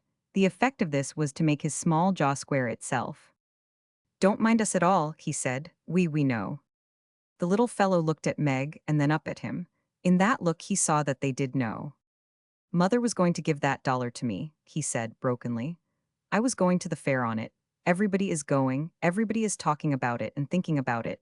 Nobody's been talking of nothing else for months and months. The streets are full of people on their way, and they all pass me by. He rubbed his sleeve across his forlorn face and swallowed hard. There's pictures in the shops, he went on, and flags flying. And everything's going that way and me staying behind. Two of the large, splendid drops, which had sometimes gathered on Meg's eyelashes and fallen on the straw, when she had been telling stories in the barn, fell now upon her lap. Robin, she said. Robin stood and stared very straight before him for a minute, and then his eyes turned and met hers. We're very poor, he said to her, but everybody has something. We couldn't leave him behind, Meg said. We could, let's think. And she put her head down, resting her elbows on her knee and clutching her forehead with her supple, strong little hands. What can we do without? Said Robin. Let's do without something. Meg lifted her head. We will eat nothing but the eggs for breakfast, she said, and go without lunch if we can. Perhaps we can't, but we'll try. And we will not go into some of the places we have to pay to go into. I will make up stories about them for you. And Robin, it is true, everybody has something to give. That's what I have, the stories I make up. It's something just a little. It isn't so little, Robin answered. It fills in the empty place, Meg, with a question in his voice. She answered with a little nod, and then put her hand on Ben's arm again. During their rapid interchange of words, he had been gazing at them in a dazed, uncomprehending way. To his poor little starved nature, they seemed so strong and different from himself that there was something wonderful about them. Meg's glowing, dark little face quite made his weak heart beat as she turned it upon him. "We are not much better off than you are," she said, "but we think we've got enough to take you into the grounds. You let us have your bed, come along with us." To the fair," he said tremulously. "Yes," she answered, "and when we get in I'll try and think up things to tell you and Robin about the places we can't afford to go into. We can go into the palaces for nothing." "Palaces?" he gasped, his wide eyes on her face. She laughed. "That's what we call them," she said. "That's what they are, it's part of a story. I'll tell it to you as we go." "Oh," he breathed out with a sort of gasp again. He evidently did not know how to express himself. His hands trembled, and he looked half frightened. "If you'll do it," he said, "I'll remember you all my life. If it wasn't for father, I know mother would let you sleep here every night for nothing. And I'd give you my bed and be glad to do it, I would. I'll be so thankful to you. I hain't got nothing, but I'll be that thankful." There was a kind of hysterical break in his voice. "Let me go and tell mother," he said, and he got up stumblingly and rushed into the house. Meg and Robin followed him to the kitchen, as excited as he was. The woman had just put a cracked bowl of something hot on the table, and as he came in she spoke to him. To the fair," he said tremulously. "Your mush is ready," she said. "Come and eat while it's hot." "Mother," he cried out, "they are going to take me in. I'm going, they're going to take me." The woman stopped short and looked at the twins, who stood in the doorway. It seemed as if her chin rather trembled. "You're going," she began and broke off. "You're as poor as he is," she ended. "You must be, or you wouldn't have come here to room." "We're as poor in one way," said Meg, "but we worked and saved money to come. It isn't much, but we can do without something that would cost 50 cents, and that will pay for his ticket." The woman's chin trembled more still. "Well," she said, oh Lord," and she threw her apron over her head and sat down suddenly. Meg went over to her, not exactly knowing why. "We could not bear to go ourselves," she said, "and he is like us." She was thinking, as she spoke, that this woman and her boy were very fond of each other. The hands holding the apron were trembling as his had done. They dropped as suddenly as they had been thrown up. The woman lifted her face eagerly. "What were you thinking of going without?" she asked. "Was it things to eat?" We've got some hard-boiled eggs," faltered Meg, a little guiltily. "There's hot mush in the pan," said the woman. "There's nothing to eat with it, but it's healthier than cold eggs. Sit down and eat some." And they did, and in half an hour they left the poor house, feeling full-fed and fresh. With them went Ben, his mother standing on the steps looking after him, his pale old face almost flushed and young, as it set itself toward the city beautiful. Roman 15. Before they entered the court of honor, Meg stopped them both. She was palpitating with excitement. "Robin," she said, "let us make him shut his eyes. Then you can take one of his hands and I can take the other, and we will lead him. And when we have taken him to the most heavenly place, he shall look suddenly." "I should like that," said Ben, tremulous with anticipation. "All right," said Robin. By this time it was as if they had been friends all their lives. They knew each other. They had not ceased talking a moment since they set out, but it had not been about the fair. Meg had decided that nothing should be described beforehand, that all the entrancement of beauty should burst upon Ben's hungry soul, as paradise bursts upon translated spirits. "I don't want it to be gradual," she said anxiously. "I want it to be sudden, it can be gradual after." She was an artist and an epicure in embryo, this child. She tasted her joys with a delicate palate, and lost no flavor of them. The rapture of yesterday was intensified tenfold today, because she felt it throbbing anew in this frail body beside her, in which nature had imprisoned a soul as full of longings as her own, but not so full of power. They took Ben by either hand, and led him with the greatest care. He shut his eyes tight and walked between them. People who glanced at them smiled, recognizing the time-honored and familiar child trick. They did not know that this time it was something more than that. "The trouble is," Meg said in a low voice to Robin, "I don't know which is the most heavenly place to stand. Sometimes I think it is at one end, and sometimes at the other, and sometimes at the side." They led their charge for some minutes indefinitely. Sometimes they paused and looked about them, speaking in undertones. Ben was rigidly faithful and kept his eyes shut. As they hesitated for a moment near one of the buildings, a man who was descending the steps looked in their direction, and his look was one of recognition. It was the man who had watched them the day before, and he paused upon the steps, interested again, and conscious of being curious. What are they going to do? He said to himself. They are going to do something. Where did they pick up the other one, poor little chap? Meg had been looking very thoughtful during that moment of hesitancy. She spoke, and he was near enough to hear her. He shall open them where he can hear the water splashing in the fountain, she said. I think that's the best. It seemed that Robin thought so, too. They turned and took their way to the end of the court, where the dome lifted itself, wonderful against the sky, and a splendor of rushing water from which magnificent sea monsters rose, stood grand before. Their man followed them. He had had a bad night and had come out into a dark world. The streams of pleasure seekers, the gaily fluttering flags, the exhilaration in the very air seemed to make his world blacker and more empty. A year before he had planned to see this wonder, with the one soul on earth who would have been most thrilled, and who would have made him most thrill, to its deepest and highest meaning. Green grass and summer roses were waving over the earth that had shut in all dreams like these, for him. As he wandered about, he had told himself that he had been mad to come and see it all, so alone. Sometimes he turned away from the crowd and sat in some quiet corner of palace or fairy garden, and it was because he was forced to do it, for it was at times when he was in no condition to be looked at by careless passers-by. He had never been particularly fond of children, but somehow these two waifs, with their alert faces and odd independence, had wakened his interest. He was conscious of rather wanting to know where they had come from and what they would do next. The bit of the story of the genius of the Palace of the Sea had attracted him. He had learned to love stories from the one who should have seen with him the enchanted city. She had been a story lover and full of fancies. He followed the trio to the end of the great court. When they reached there, 3 pairs of cheeks were flushed, and the eyes that were open were glowing. Meg and Robin chose a spot of ground and stopped. Now, said Meg, open them suddenly. The boy opened them. The man saw the look that flashed into his face. It was a strange, quivering look. Palaces, which seemed of pure marble, surrounded him. He had never even dreamed of palaces. White stairways rose from the lagoon, leading to fair, open portals the wondering world passed through to splendors held within. A great statue of gold towered noble and marvelous, with uplifted arms holding high the emblems of its spirit and power, and at the end of this vista, through the archway, and between the line of columns, bearing statues poised against the background of sky, he caught glimpses of the lake's scintillating blue.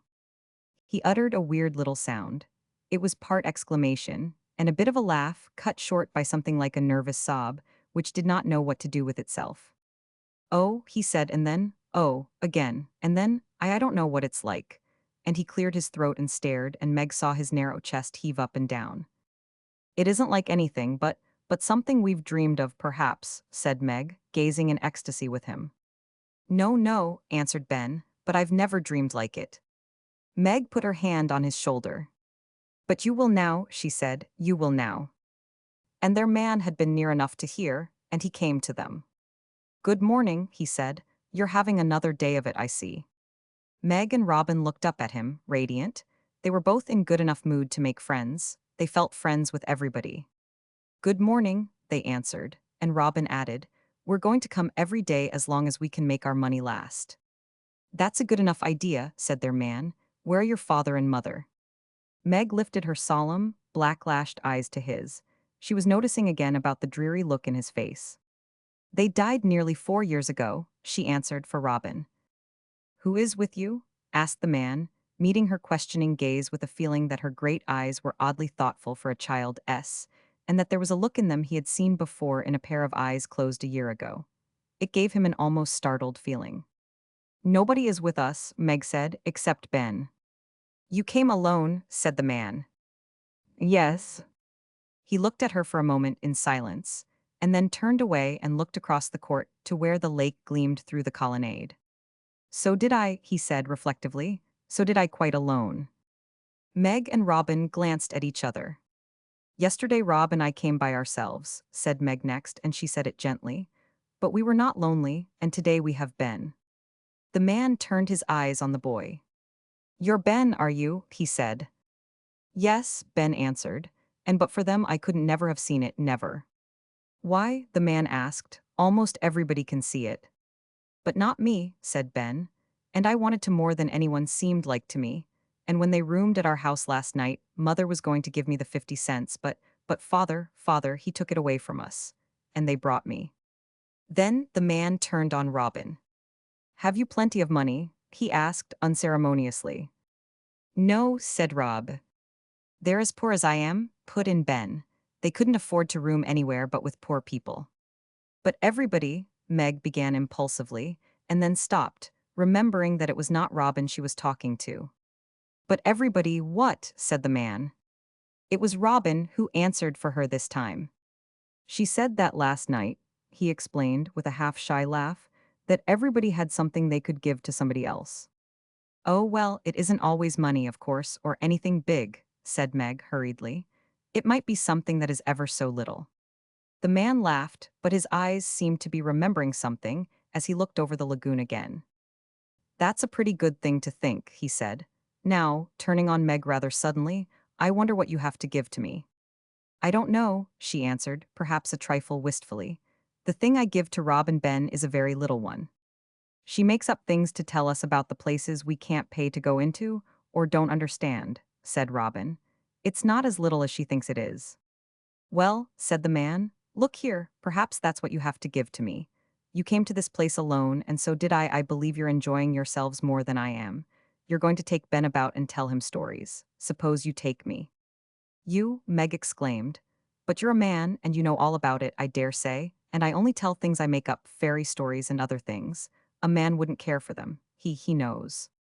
He knows too much, perhaps, that's the trouble, said the man. A fairy or so might do me good. I'm not acquainted enough with them. And if I know things perhaps that's what I have to give to you. Why, said Meg, her eyes growing as she looked up at his odd, clever face, do you want to go about with us? Take me with you. Yes, said the man with a quick, decided nod. I believe that's just what I want to do. I'm lonelier than you two. At least you are together. Come on, children. But it was to Meg he held out his hand. Take me with you. And bewildered as she was, Meg found herself giving her hand to him and being led away, Robin and Ben close beside them. Romans 16. It was such a strange thing, so unlike the things of every day, and so totally an unexpected thing, that for a little while they all three had a sense of scarcely knowing what to do with themselves. If Robin and Meg had not somehow rather liked the man, and vaguely felt him friendly, and if there had not been in their impressionable minds that fancy about his being far from as happy as the other people of the crowds looked, it is more than probable that they would not have liked their position, and would have felt that it might spoil their pleasure. But they were sympathetic children, and they had been lonely and sad enough themselves to be moved by a sadness in others, even if it was an uncomprehended one. As she walked by the man's side, still letting her hand remain in his, Meg kept giving him scrutinizing looks aside, and trying in her way to read him. He was a man just past middle life. He was powerful and well-built and had keen, and at the same time rather unhappy-looking, blue eyes, with brows and lashes as black as Rob's and her own. There was something strong in his fine-looking, clean-shaven face, and the hand which held hers had a good, firm grasp, and felt like a hand which had worked in its time. As for the man himself, he was trying an experiment. He had been suddenly seized with a desire to try it and see how it would result. He was not sure that it would be a success, but if it proved one, it might help to rid him of gloom he would be glad to be relieved of. He felt it rather promising when Meg went at once to the point and asked him a practical question. You don't know our names, she said. You don't know mine, he answered. It's John Holt, you can call me that. John Holt, said Meg, Mr. John Holt. The man laughed, her grave, practical little air pleased him. Say John Holt without the handle to it, he said. It sounds well. Meg looked at him inquiringly. Though he had laughed, he seemed to mean what he said. It's queer, of course, she said, because we don't know each other well, but I can do it if you like. I do like, he said, and he laughed again. Very well, said Meg. My name's Margaret McLeod, I'm called Meg for short. My brother's name is Robin, and Ben S. is Ben Noel. Where shall we go first? You are the leader of the party, he answered, his face beginning to brighten a little. Where shall it be? The Palace of the Genius of the Flowers, she said. Is that what it is called? He asked. That's what we call it, she explained. That's part of the fairy story. We are part of a fairy story, and all these are palaces that the genii built for the great magician. That's first rate, he said. Just tell us about it. Ben and I have not heard. First, she had wondered if she could tell her stories to a grown-up person, but there was something in his voice and face that gave her the feeling that she could. She laughed a little when she began, but he listened with enjoyment that was so plain, and Ben, walking by her side, looked up with such eager, enraptured, and wondering eyes that she went on bravely. It grew, as stories will, in being told, and it was better than it had been the day before. Robin himself saw that and leaned towards her as eagerly as Ben. By the time they entered the Palace of the Flowers and stood among the flame of colors, and beneath the great palm fronds swaying under the crystal globe that was its dome, she had warmed until she was all aglow, and as full of fancies as the pavilions were of blossoms. As she dived into the story of the genius who strode through tropical forests and deep jungles, over purple moors and up mountain sides, where strange-hued pale or vivid things grew in tangles, or stood in the sun alone, John Holt became of the opinion that his experiment would be a success. It was here that he began to find he had gifts to give. She asked him questions. Robin and Ben asked him questions. The three drew close to him and hung on his every word. You know the things and the places where they grow, Meg said. We have never seen anything. We can only try to imagine, you can tell us. And he did tell them, and as they went from court to pavilion, surrounded by sumptuous bloom and sumptuous leafage and sumptuous fragrance, the three beginning to cling to him, to turn to him with every new discovery, and to forget he was a stranger, he knew that he was less gloomy than he had been before, and that somehow this thing seemed worth doing. And in this way they went from place to place. As they had seen beauties and wonders the day before, they saw wonders and beauties today, but today their pleasure had a flavor new to them. For the first time in years, since they had left their little seat at their own fireside, they were not alone, and someone seemed to mean to look after them. John Holt was an eminently practical person, and when they left the Palace of the Flowers, they began vaguely to realize that, stranger or not, he had taken charge of them. It was evident that he was in the habit of taking charge of people and things. He took charge of the satchel. It appeared that he knew where it was safe to leave it.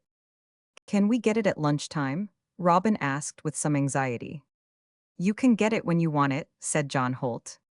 A little later he looked at Ben's pale, small face scrutinizingly. Look here, he said, you're tired. And without any further question he called up a rolling chair. Get into that, he said. Me? Said Ben, a little alarmed. Yes. And almost a shade paler at the thought of such grandeur, Ben got in and fell back with a luxurious sigh. And at midday, when they were beginning to feel ravenous, though no one mentioned the subject, he asked Meg a blunt question. Where did you eat your lunch yesterday? He asked. Meg flushed a little, feeling that hospitality demanded that they should share the remaining eggs with such a companion, and she was afraid there would be very few to offer when Ben was taken into consideration. We went to a quiet place on the wooded island, she said, and ate it with the roses. We pretended they invited us. We had only hard-boiled eggs and a sandwich each, but a kind woman gave us something of her own. We brought the eggs from home, explained Rob. We have some chickens of our own who laid them. We thought that would be cheaper than buying things. Oh, said John Holt, so you've been living on hard-boiled eggs, got any left? A few, Meg answered. They're in the satchel, we shall have to go and get it. Come along then, said John Holt. Pretty hungry by this time, aren't you? Yes, said Meg with heartfelt frankness, we are. It was astonishing how much John Holt had found out about them during this one morning. They did not know themselves how much their answers to his occasional questions had told him. He had not known himself, when he asked the questions, how much their straightforward, practical replies would reveal. They had not sentimentalized over their friendless loneliness, but he had found himself realizing what desolate, unnoticed, and uncared for things their lives were. They had not told him how they had tired their young bodies with work too heavy for them, but he had realized it.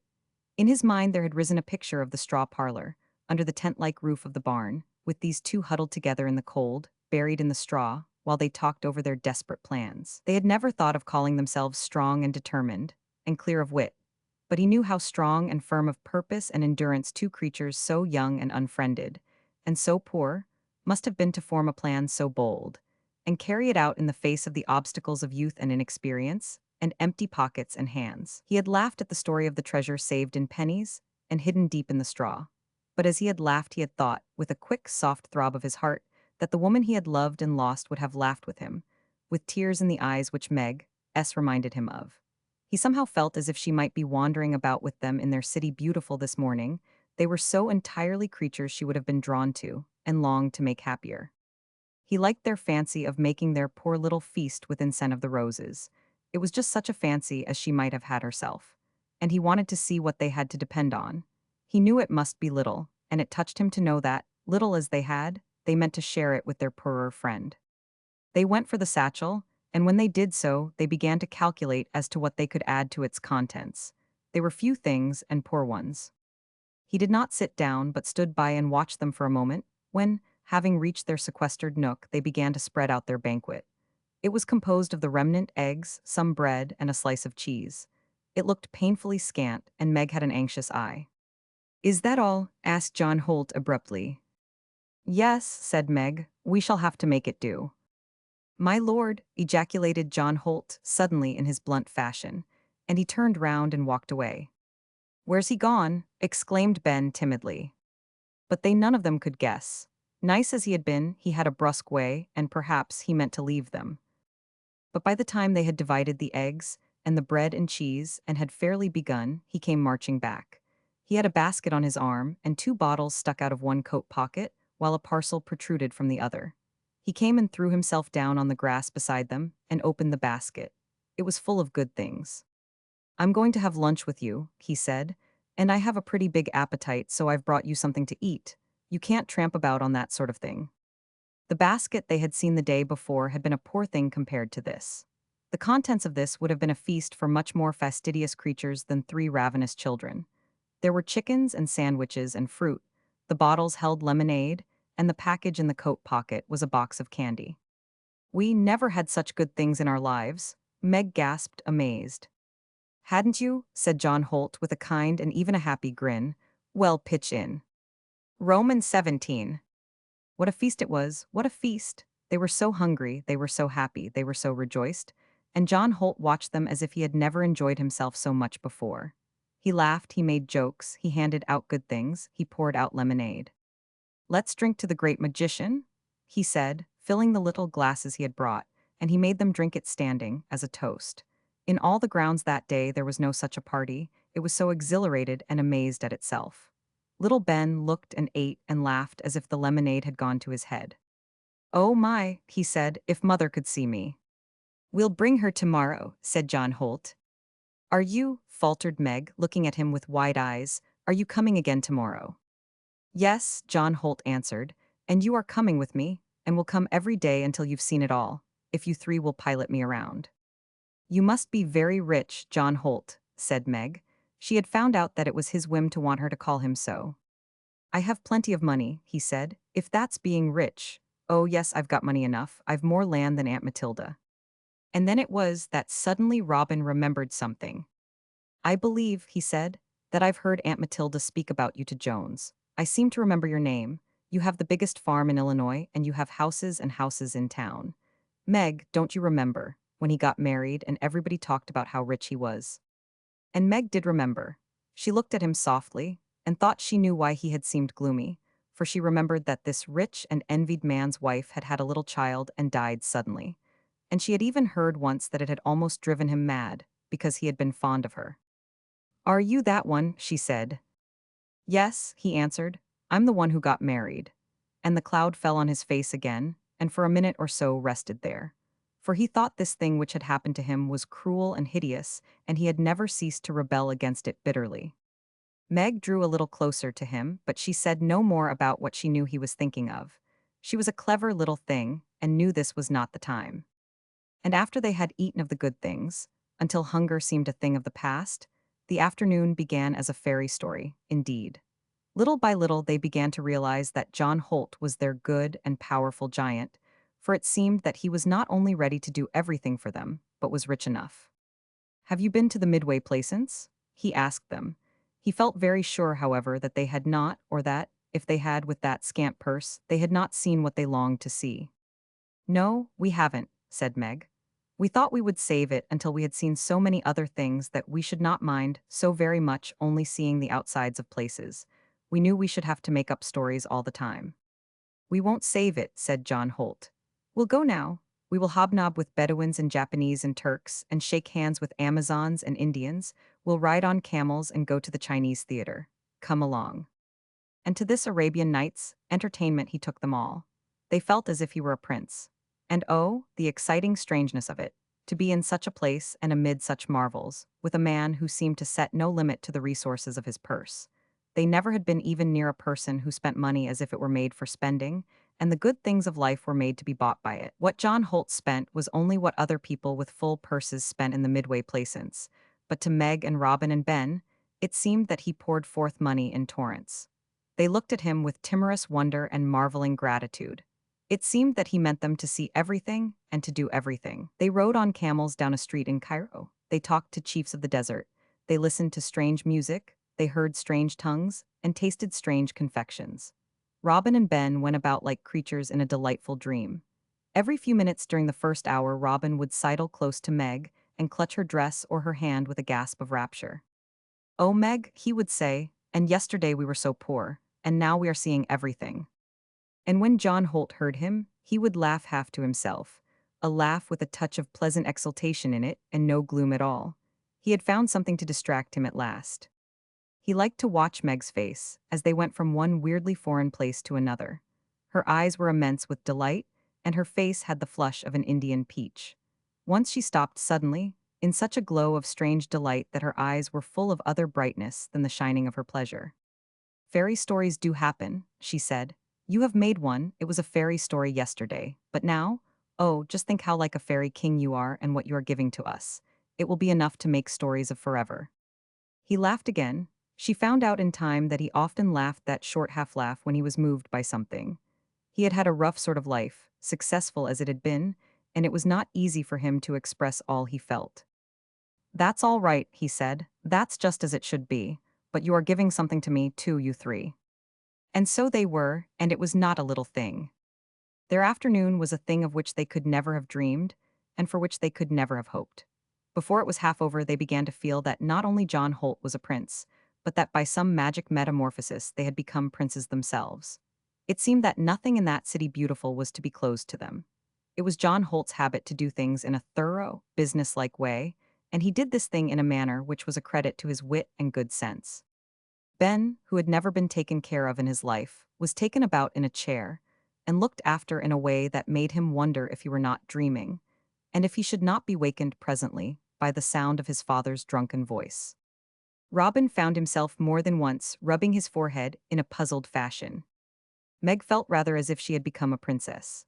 Somehow, she and John Holt seemed to have known each other a long time. He seemed to like to keep her near him, and always kept his eye on her, to see if she was enjoying herself and was comfortable or tired. She found herself being wheeled by Ben when John Holt decided it was time for her to rest. He walked by her and talked to her, answering all her questions.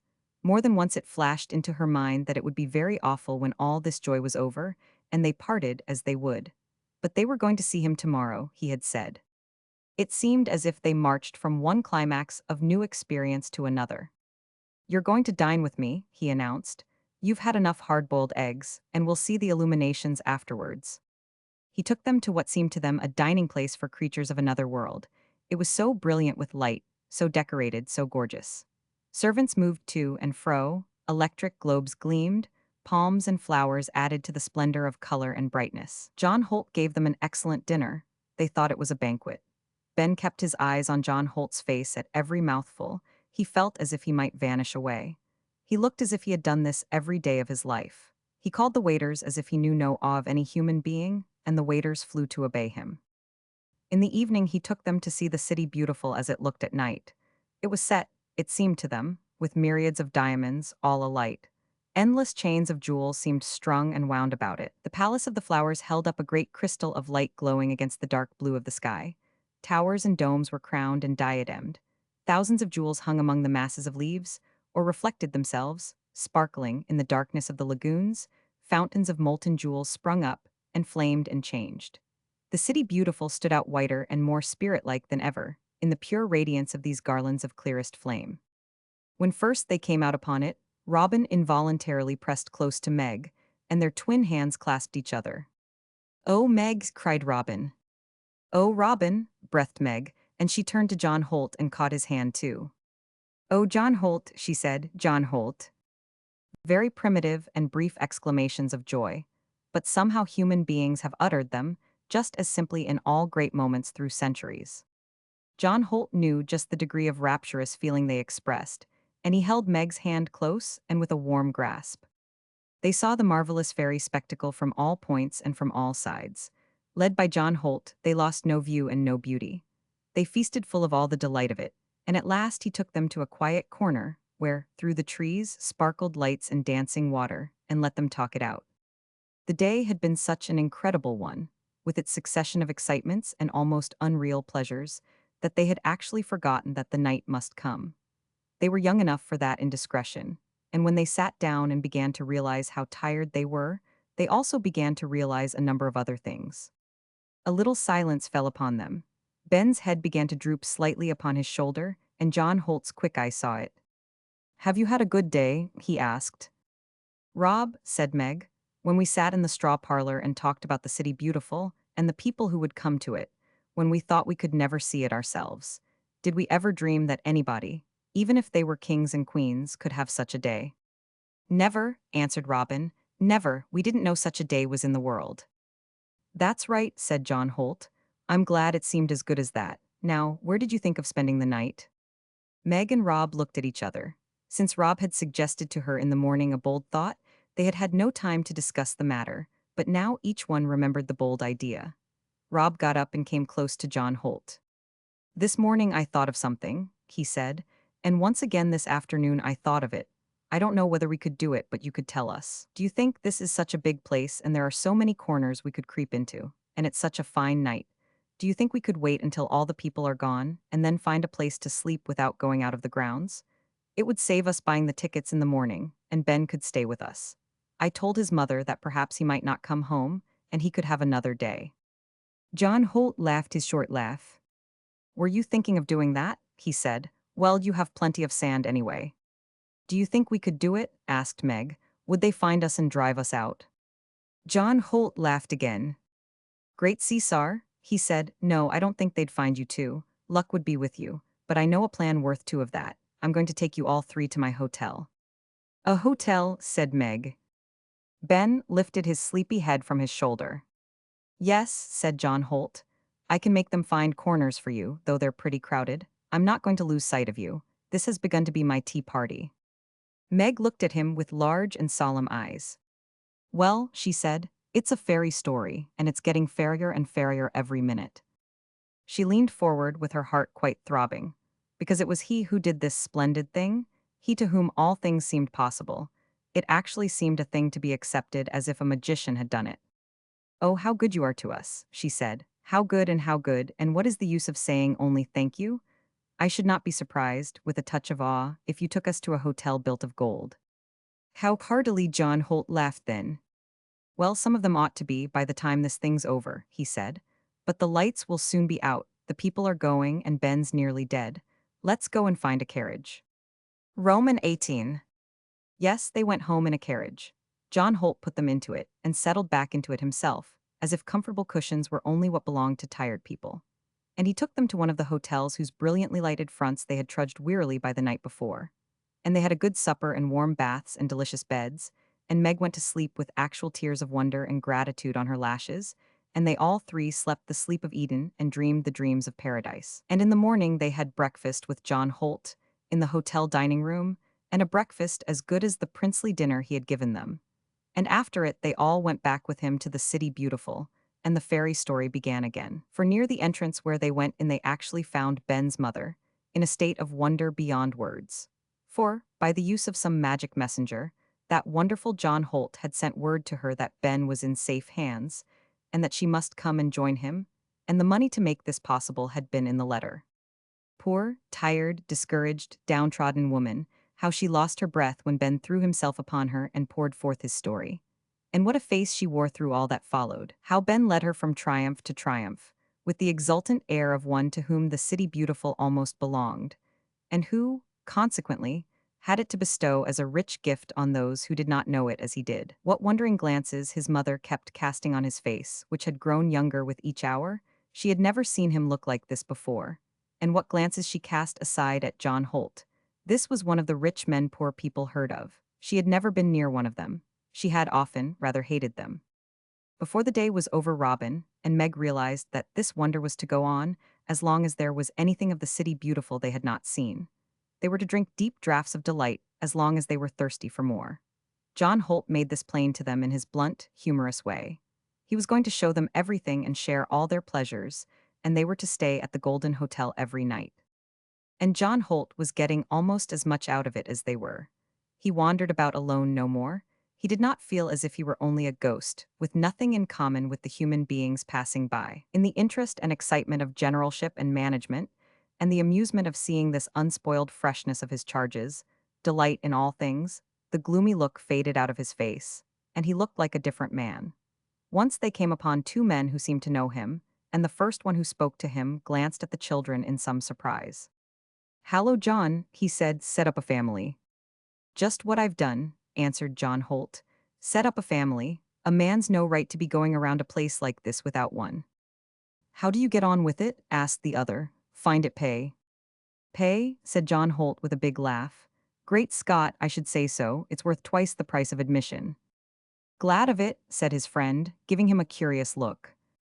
And as he went away, Meg heard him say to his companion, "It was time he found something that paid John Holt. He was in a pretty bad way, a pretty bad way." As they became more and more intimate and spoke more to each other, Meg understood how bad a way he had been in. She was an observing, old-fashioned child, and she saw many things a less sympathetic creature might have passed by. And when John Holt discovered this, which he was quite shrewd enough to do rather soon, he gradually began to say things to her he would not have said to other people. She understood somehow that, though the black look passed away from his face, and he laughed and made them laugh, there was a thing that was never quite out of his mind. She saw that pictures brought it back to him, that strains of music did, that pretty mothers with children heard him when they passed, and that every now and then he would cast a broad glance over all the whiteness and blueness and beauty and grace, and draw a long, quick sigh, as if he were homesick for something. "You know," he said once when he did this and looked round and found Meg's eyes resting yearningly upon him, "you know she was coming with me, we planned it all. Lord, how she liked to talk of it. She said it would be an enchanted city, just as you did, Meg. That was one of the first things that made me stop to listen, when I heard you say that. An enchanted city," he repeated, pondering. "Lord, Lord." "Well," said Meg with a little catch in her breath. "Well, you know, John Holt, she's got to an enchanted city that won't vanish away, hasn't she?" She did not say it with any sanctified little air. Out of their own loneliness, and the Pilgrim's Progress, and her ardent fancies, the place she and Robin had built to take refuge in was a very real thing. It had many modern improvements upon the vagueness of harps and crowns. There were good souls who might have been astounded and rather shocked by it, but the children believed in it very implicitly, and found great comfort in their confidence in its joyfulness. They thought of themselves as walking about its streets exactly as rapturously as they walked about this earthly city beautiful. And because it was so real, there was a note in Meg's voice which gave John Holt a sudden touch of new feeling as he looked back at her. "Do you suppose she is?" he said. "You believe in that, don't you? You believe in it?" Meg looked a little troubled for a moment. "Why," she said, "Rob and I talk to each other and invent things about it, just as we talked about this. We just have to, you see. Perhaps we say things that would seem very funny to religious people. I don't think we're religious, but we do like it." "Do you?" said John Holt. "Perhaps I should too. You shall tell me some stories about it, and you shall put her there, if I could feel as if she were somewhere." "Oh," said Meg, "she must be somewhere, you know. She couldn't go out, John Holt." He cast his broad glance all around, and caught his breath as if remembering. "Lord, Lord," he said, "no, she couldn't go out." Meg knew afterwards why he said this with such force. She had been a creature who was so full of life and of the joy of living. She had been gay and full of laughter and humor. She had had a wonderful, vivid mind, which found color and feeling and story in the commonest things. She had been so clever and so witty, and such a bright and warm thing in her house. When she had gone away from earth so suddenly, people had said with wonder, "But it seemed as if she could not die." But she had died, and her child had died too, scarcely an hour after it was born, and John Holt had been left stunned and aghast, and almost stricken into gloomy madness. And in some way Meg was like her, with her vivid little face and her black-lashed eyes, her city beautiful and her dreams and stories, which made the realities of her life. It was a strange chance, a marvelously kind chance which had thrown them together, these two, who were of such different worlds, and yet who needed each other so much. During the afternoon, seeing that Meg looked a little tired, and also realizing, in his practical fashion, that Ben's mother would be more at ease in the society she was used to. John Holt sent her to ramble about with her boy, and Robin went with them. And Meg and John went to rest with the thousands of roses among the bowers of the fairy island, and there they said a good deal to each other. John Holt seemed to get a kind of comfort in finding words for some of the thoughts he had been silent about in the past. "It's a queer thing," he said, "but when I talk to you about her, I feel as if she were somewhere near." "Perhaps she is," said Meg, in her matter-of-fact little way. "We don't know what they are doing, but if you had gone into another world and she had stayed here, you know you would have come to take care of her." "That's true," said John Holt. "I took care of her when she was here, the Lord knows.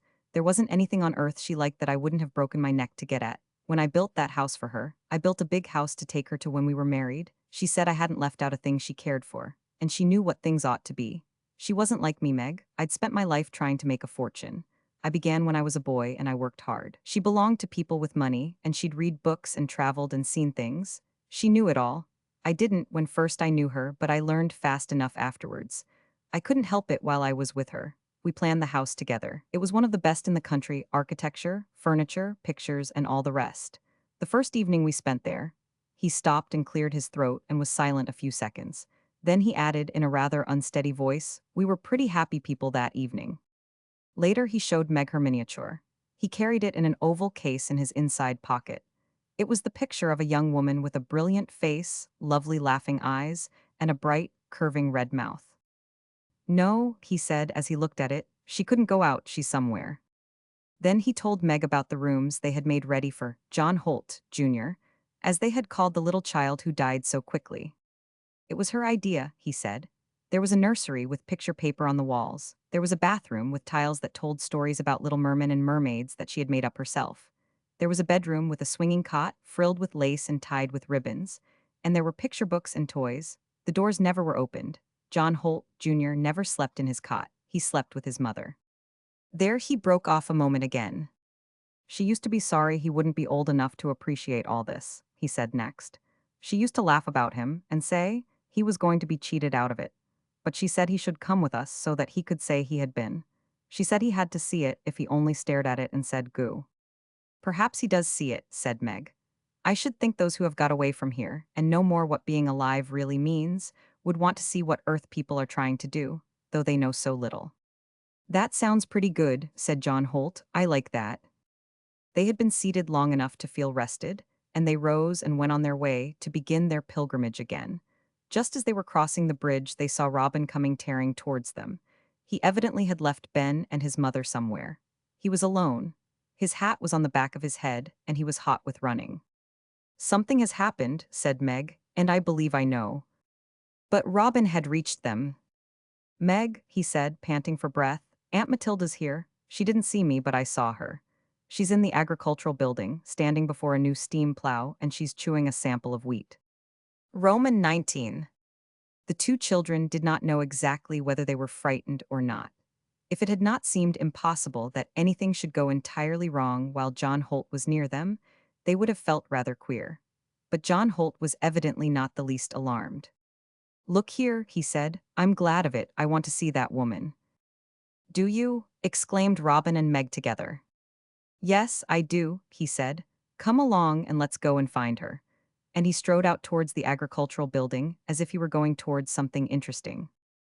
It is true that the agricultural building had been too nearly connected with Aunt Matilda's world to hold the greatest attractions for the little pilgrims. It had, indeed, gone rather hard with them to find a name for it with a beautiful sound. "But it is something," Meg had said, "and it's a great, huge thing whether we care for it or not. That it isn't the thing we care for doesn't make it any less. We should be fools if we thought that, of course. And you know we're not fools, Rob." "No," Rob had said, standing gazing at rakes and harrows with his brows knit and his legs pretty wide apart. "And if there's one thing that shows human beings can do what they set their minds to, it's this place. Why, they used to thresh wheat with flails, two pieces of wood hooked together. They banged the wheat on the barn floor with things like that. I'll tell you what, as soon as a man gets any sense, he begins to make machines.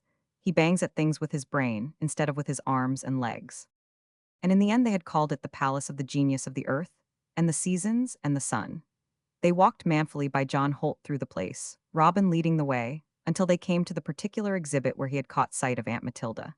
Being a businesslike and thorough person, she was still there, though she had left the steam plow and directed her attention to a side delivery hay rake, which she seemed to find very well worth study. If the children and John Holt had not walked up and planted themselves immediately in her path, she would not have seen them. It gave Meg a little shudder to see how like her world she looked, with her hard, strong-featured face, her straight skirt, and her square shoulders. They waited until she moved, and then she looked up and saw them. She did not start or look nervous in the least. She stared at them. "Well," she said, "so this was the place you came to." "Yes, Aunt Matilda," said Robin. "We couldn't let it go by us, and we took our own money." "And we knew you wouldn't be anxious about us," said Meg, looking up at her with a shade of curiosity. Aunt Matilda gave a dry laugh. "No," she said, "I've no time to be anxious about children. I took care of myself when I was your age, and I had a sort of notion you'd come here. Who are you with?" John Holt lifted his hat, but without too much ceremony. He knew Mrs. Matilda Jennings's principles were opposed to the ceremonious. "I'm a sort of neighbor of yours, Mrs. Jennings," he explained. "I have some land near your farm, though I don't live on the place. My name is John Holt." Aunt Matilda glanced from him to Robin. She knew all about John Holt, and was quite sufficiently businesslike to realize that it would be considered good luck to have him for a friend. "Well," she said to them, "you've got into good hands." John Holt laughed. "By this time, we all three think we've got into good hands," he said, "and we're going to see this thing through." "They haven't money enough to see much of it," said Mrs. Jennings.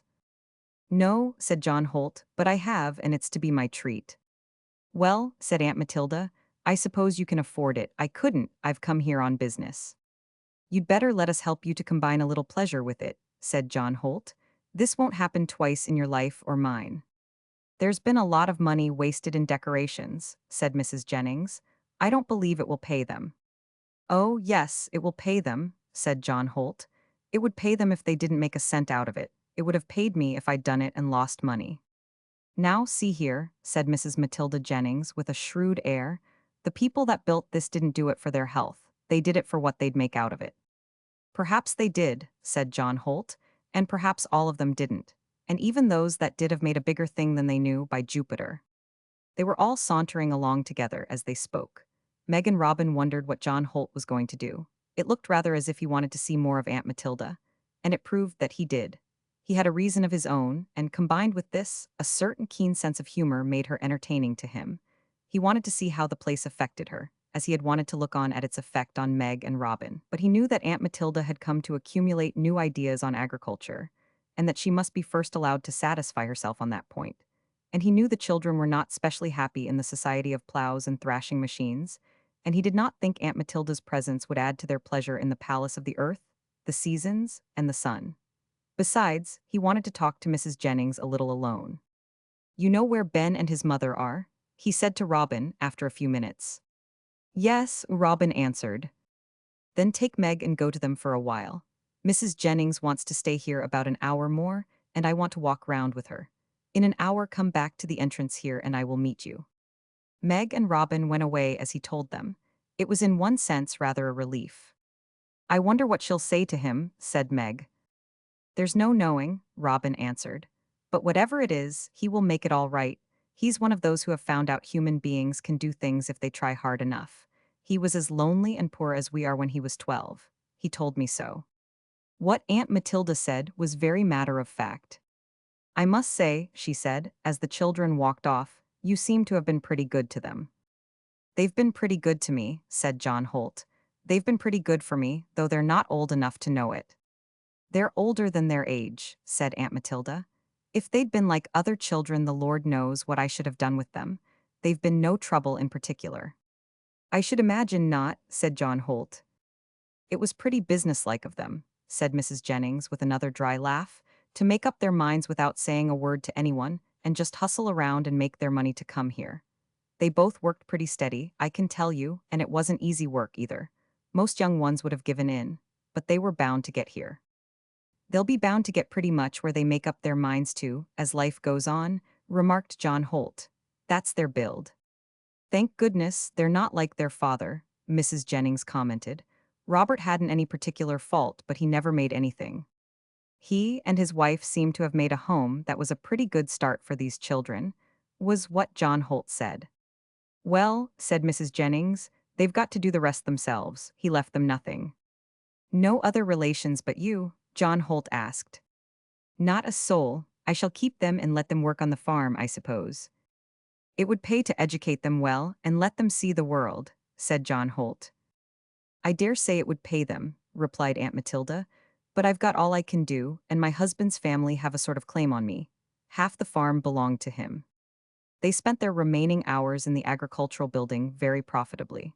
Mrs. Jennings found John Holt an excellent companion. He knew things very thoroughly and had far-seeing ideas of how far things would work and how much they would pay.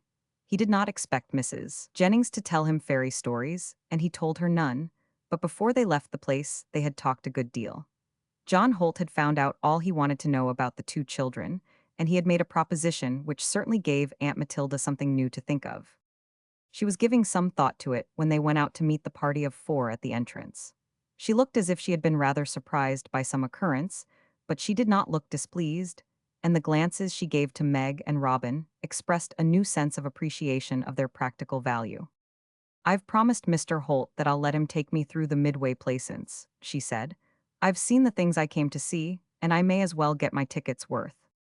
Meg and Robin regarded her with interest. Aunt Matilda and the Midway Plaisance, taken together, would be such a startling contrast that they must be interesting. And as she looked at John Holt's face as they went on their way, Meg knew he was thinking the same thing, and it was a strange experience. Mrs. Jennings strode through the curious places rather as if she were following a plow down a furrow. She looked at Samoan beauties, Arab chiefs, and Persian Jersey lilies with unmovedly scrutinizing eyes. She did not waste time anywhere, but she took all in as if it were a matter of business. Camel drivers and donkey boys seemed to strike her merely as samples of slow traveling.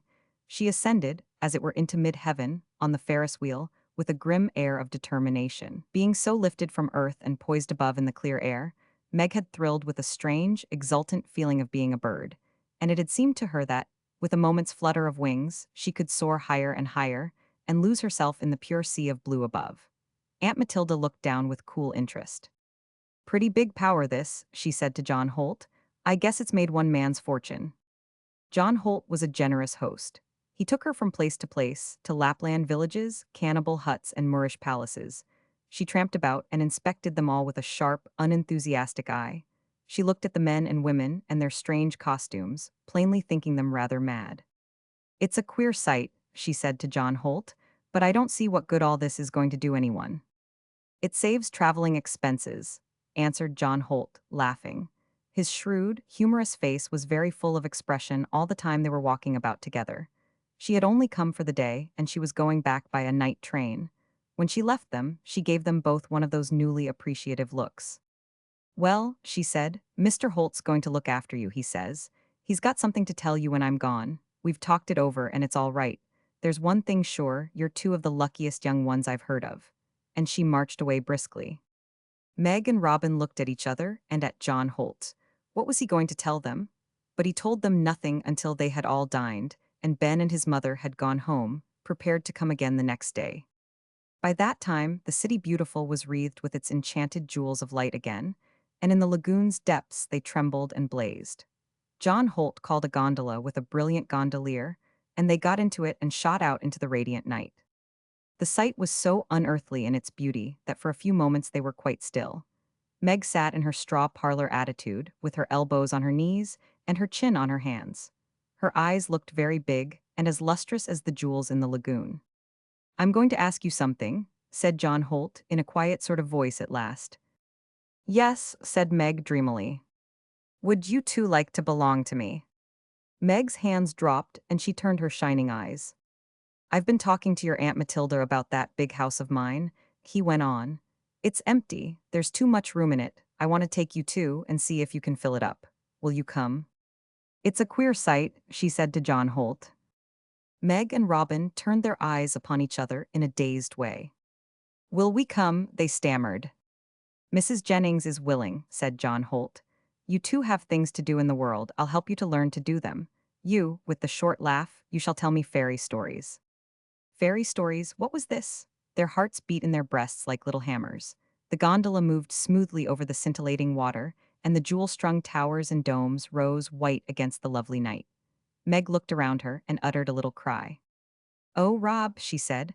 "Oh, dear John Holt. We have got into the city beautiful and you are going to let us live there always." And John Holt knew that the big house would seem empty no more. Roman 20. It would have seemed that this was the climax of wonders and delights. To know that they had escaped forever from Aunt Matilda's world, that they were not to be parted from John Holt, that they were to be like his children, living with him, sharing his great house, and learning all they could want to learn. All this, even when it was spoken of as possible, seemed more than could be believed. But it seemed almost more unbelievable day by day, as the truth began to realize itself in detail. What a marvelous thing it was to find out that they were not lonely, uncared for creatures anymore, but that they belonged to a man who seemed to hold all power in his hands. When John Holt took them to the big stores and bought them all they needed, new clothes and new trunks and new comforts, and luxuries such as they had never thought of as belonging to them, they felt almost aghast. He was so practical and seemed to know so well how to do everything that each hour convinced them more and more that everything was possible to him, and he seemed to like so much to be with them. Day after day, he took them to their city beautiful and enjoyed with them every treasure in it. And they had so much time before them, they could see it all at rapturous leisure and ease. No more hungry hours, no more straining of tired bodies and spurring of weary feet, because there was so much to see and so little time to see it in, because there was so little money to be spent. There was time to loiter through palaces and linger before pictures and marvelous things. And John Holt could explain them all. No more limited and vague imaginings. There was time to hear everything, and Meg could tell fairy stories by the hour if she was in the mood. She told them in tropical bowers. She told them as they floated on the lagoon. She read them in strange, savage, or oriental faces. "I shall have enough to last all my life, John Holt," she would say. "I see a new one every half hour. If you like, I will tell them all to you and Robin when you have nothing else to do." "It will be like the Arabian Nights," said Robin. "Meg, do you remember that old book we had where all the leaves we wanted most were torn out, and we had to make the rest up ourselves?" There was one story Meg found John Holt liked better than all the rest. It was the one about the city beautiful, into which she used to follow Christian in the days when she and Robin lay in the straw parlor.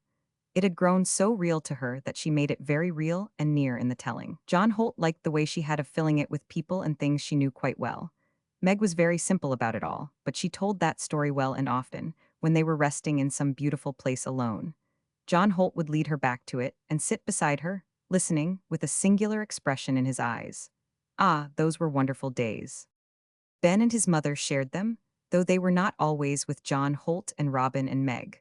John Holt made comfortable plans for them and let them wander about and look their fill. "It's a great thing for him, Mr. Holt," said the poor woman once with a side glance at Ben. "Seems like he's been born over again. The way he talks when we go home at night is as if he'd never be tired again as long as he lives. And a month ago I used to think he'd wear himself out, fretting. Seemed like I could see him getting thinner and peakeder every day. My, it's a wonderful thing." And John Holt's kindness did not end there, though it was some time before Meg and Robin heard all he had done. One day, when they had left the grounds earlier than usual, because they were tired, he spent the evening in searching out Ben's disreputable father and giving him what he called a straight talk. "Look here," he said, "I'm going to keep my eye on that boy of yours and your wife. I intend to make the house decent and see that the boy has a chance to learn something and take care they're not too hard run. But I'm going to keep my eye on you too, at least I shall see that someone else does, and if you make things uncomfortable you'll be made pretty uncomfortable yourself, that's all. I'd advise you to try the new recreation of going to work. It'll be good for your health, sort of athletics." And he kept his word. It was a marvel of a holiday. It is not possible that among all the holiday makers, there were two others who were nearer the rapture of paradise than these two little pilgrims. When it was at an end, they went home with John Holt. It was a wonderful homegoing. The house was a wonderful house. It was one of the remarkable places that some self-made Western men have built and furnished, with the aid of unlimited fortunes and the unlimited shrewd good sense, which has taught most of those of them, whose lives have been spent in work and bold ventures, that it is more practical to buy taste and experience than to spend money without it. John Holt had also had the aid and taste of a wonderful little woman, whose life had been easier and whose world had been broader than his own. Together they had built a beautiful and lovable home to live in. It contained things from many countries, and its charm and luxury might well have been the result of a far older civilization. Don't you think, Robin, said Meg in a low voice, the first evening, as they sat in a deep cushioned window seat in the library together, don't you think you know what she was like? They had spoken together of her often, and somehow it was always in a rather low voice, and they always called her she. Robin looked up from the book he held on his knee. It was a beautiful volume she had been fond of. I know why you say that, he said. You mean that somehow the house is like her. Yes, I'm sure it is, just as Aunt Matilda's house is like her. People's houses are always like them. This one is full of her, said Meg. I should think John Holt would feel as if she must be in it, and she might speak to him any moment. I feel as if she might speak to me. And it isn't only the pictures of her everywhere, with her eyes laughing at you from the wall and the tables and the mantels. It's herself. Perhaps it is because she helped John Holt to choose things and was so happy here. Perhaps it is, said Robin, and he added softly, this was her book. They went once more to Aunt Matilda's world. They did it because John Holt wanted to see the straw parlor, and they wanted to show it to him and bid it goodbye. Aunt Matilda treated them with curious consideration. It almost seemed as if she had begun to regard them with respect. It seemed to her that any businesslike person would respect two penniless children who had made themselves attractive to a man with the biggest farm in Illinois and other resources still larger. They went out to the barn in their old way, when no one knew where they were going, and when no one was about to see them place their ladder against the stack and climb up to the top. The roof seemed more like a dark tent than ever, and they saw the old birds' nests, which by this time were empty. Meg, said Robin, do you remember the day we lay in the straw and told each other we had got work? And do you remember the afternoon I climbed up with the old coffee pot to boil the eggs in? And when we counted the treasure, said Meg. And when we talked about miracles, said Robin. And when it made me think human beings could do anything if they tried hard enough, said Meg.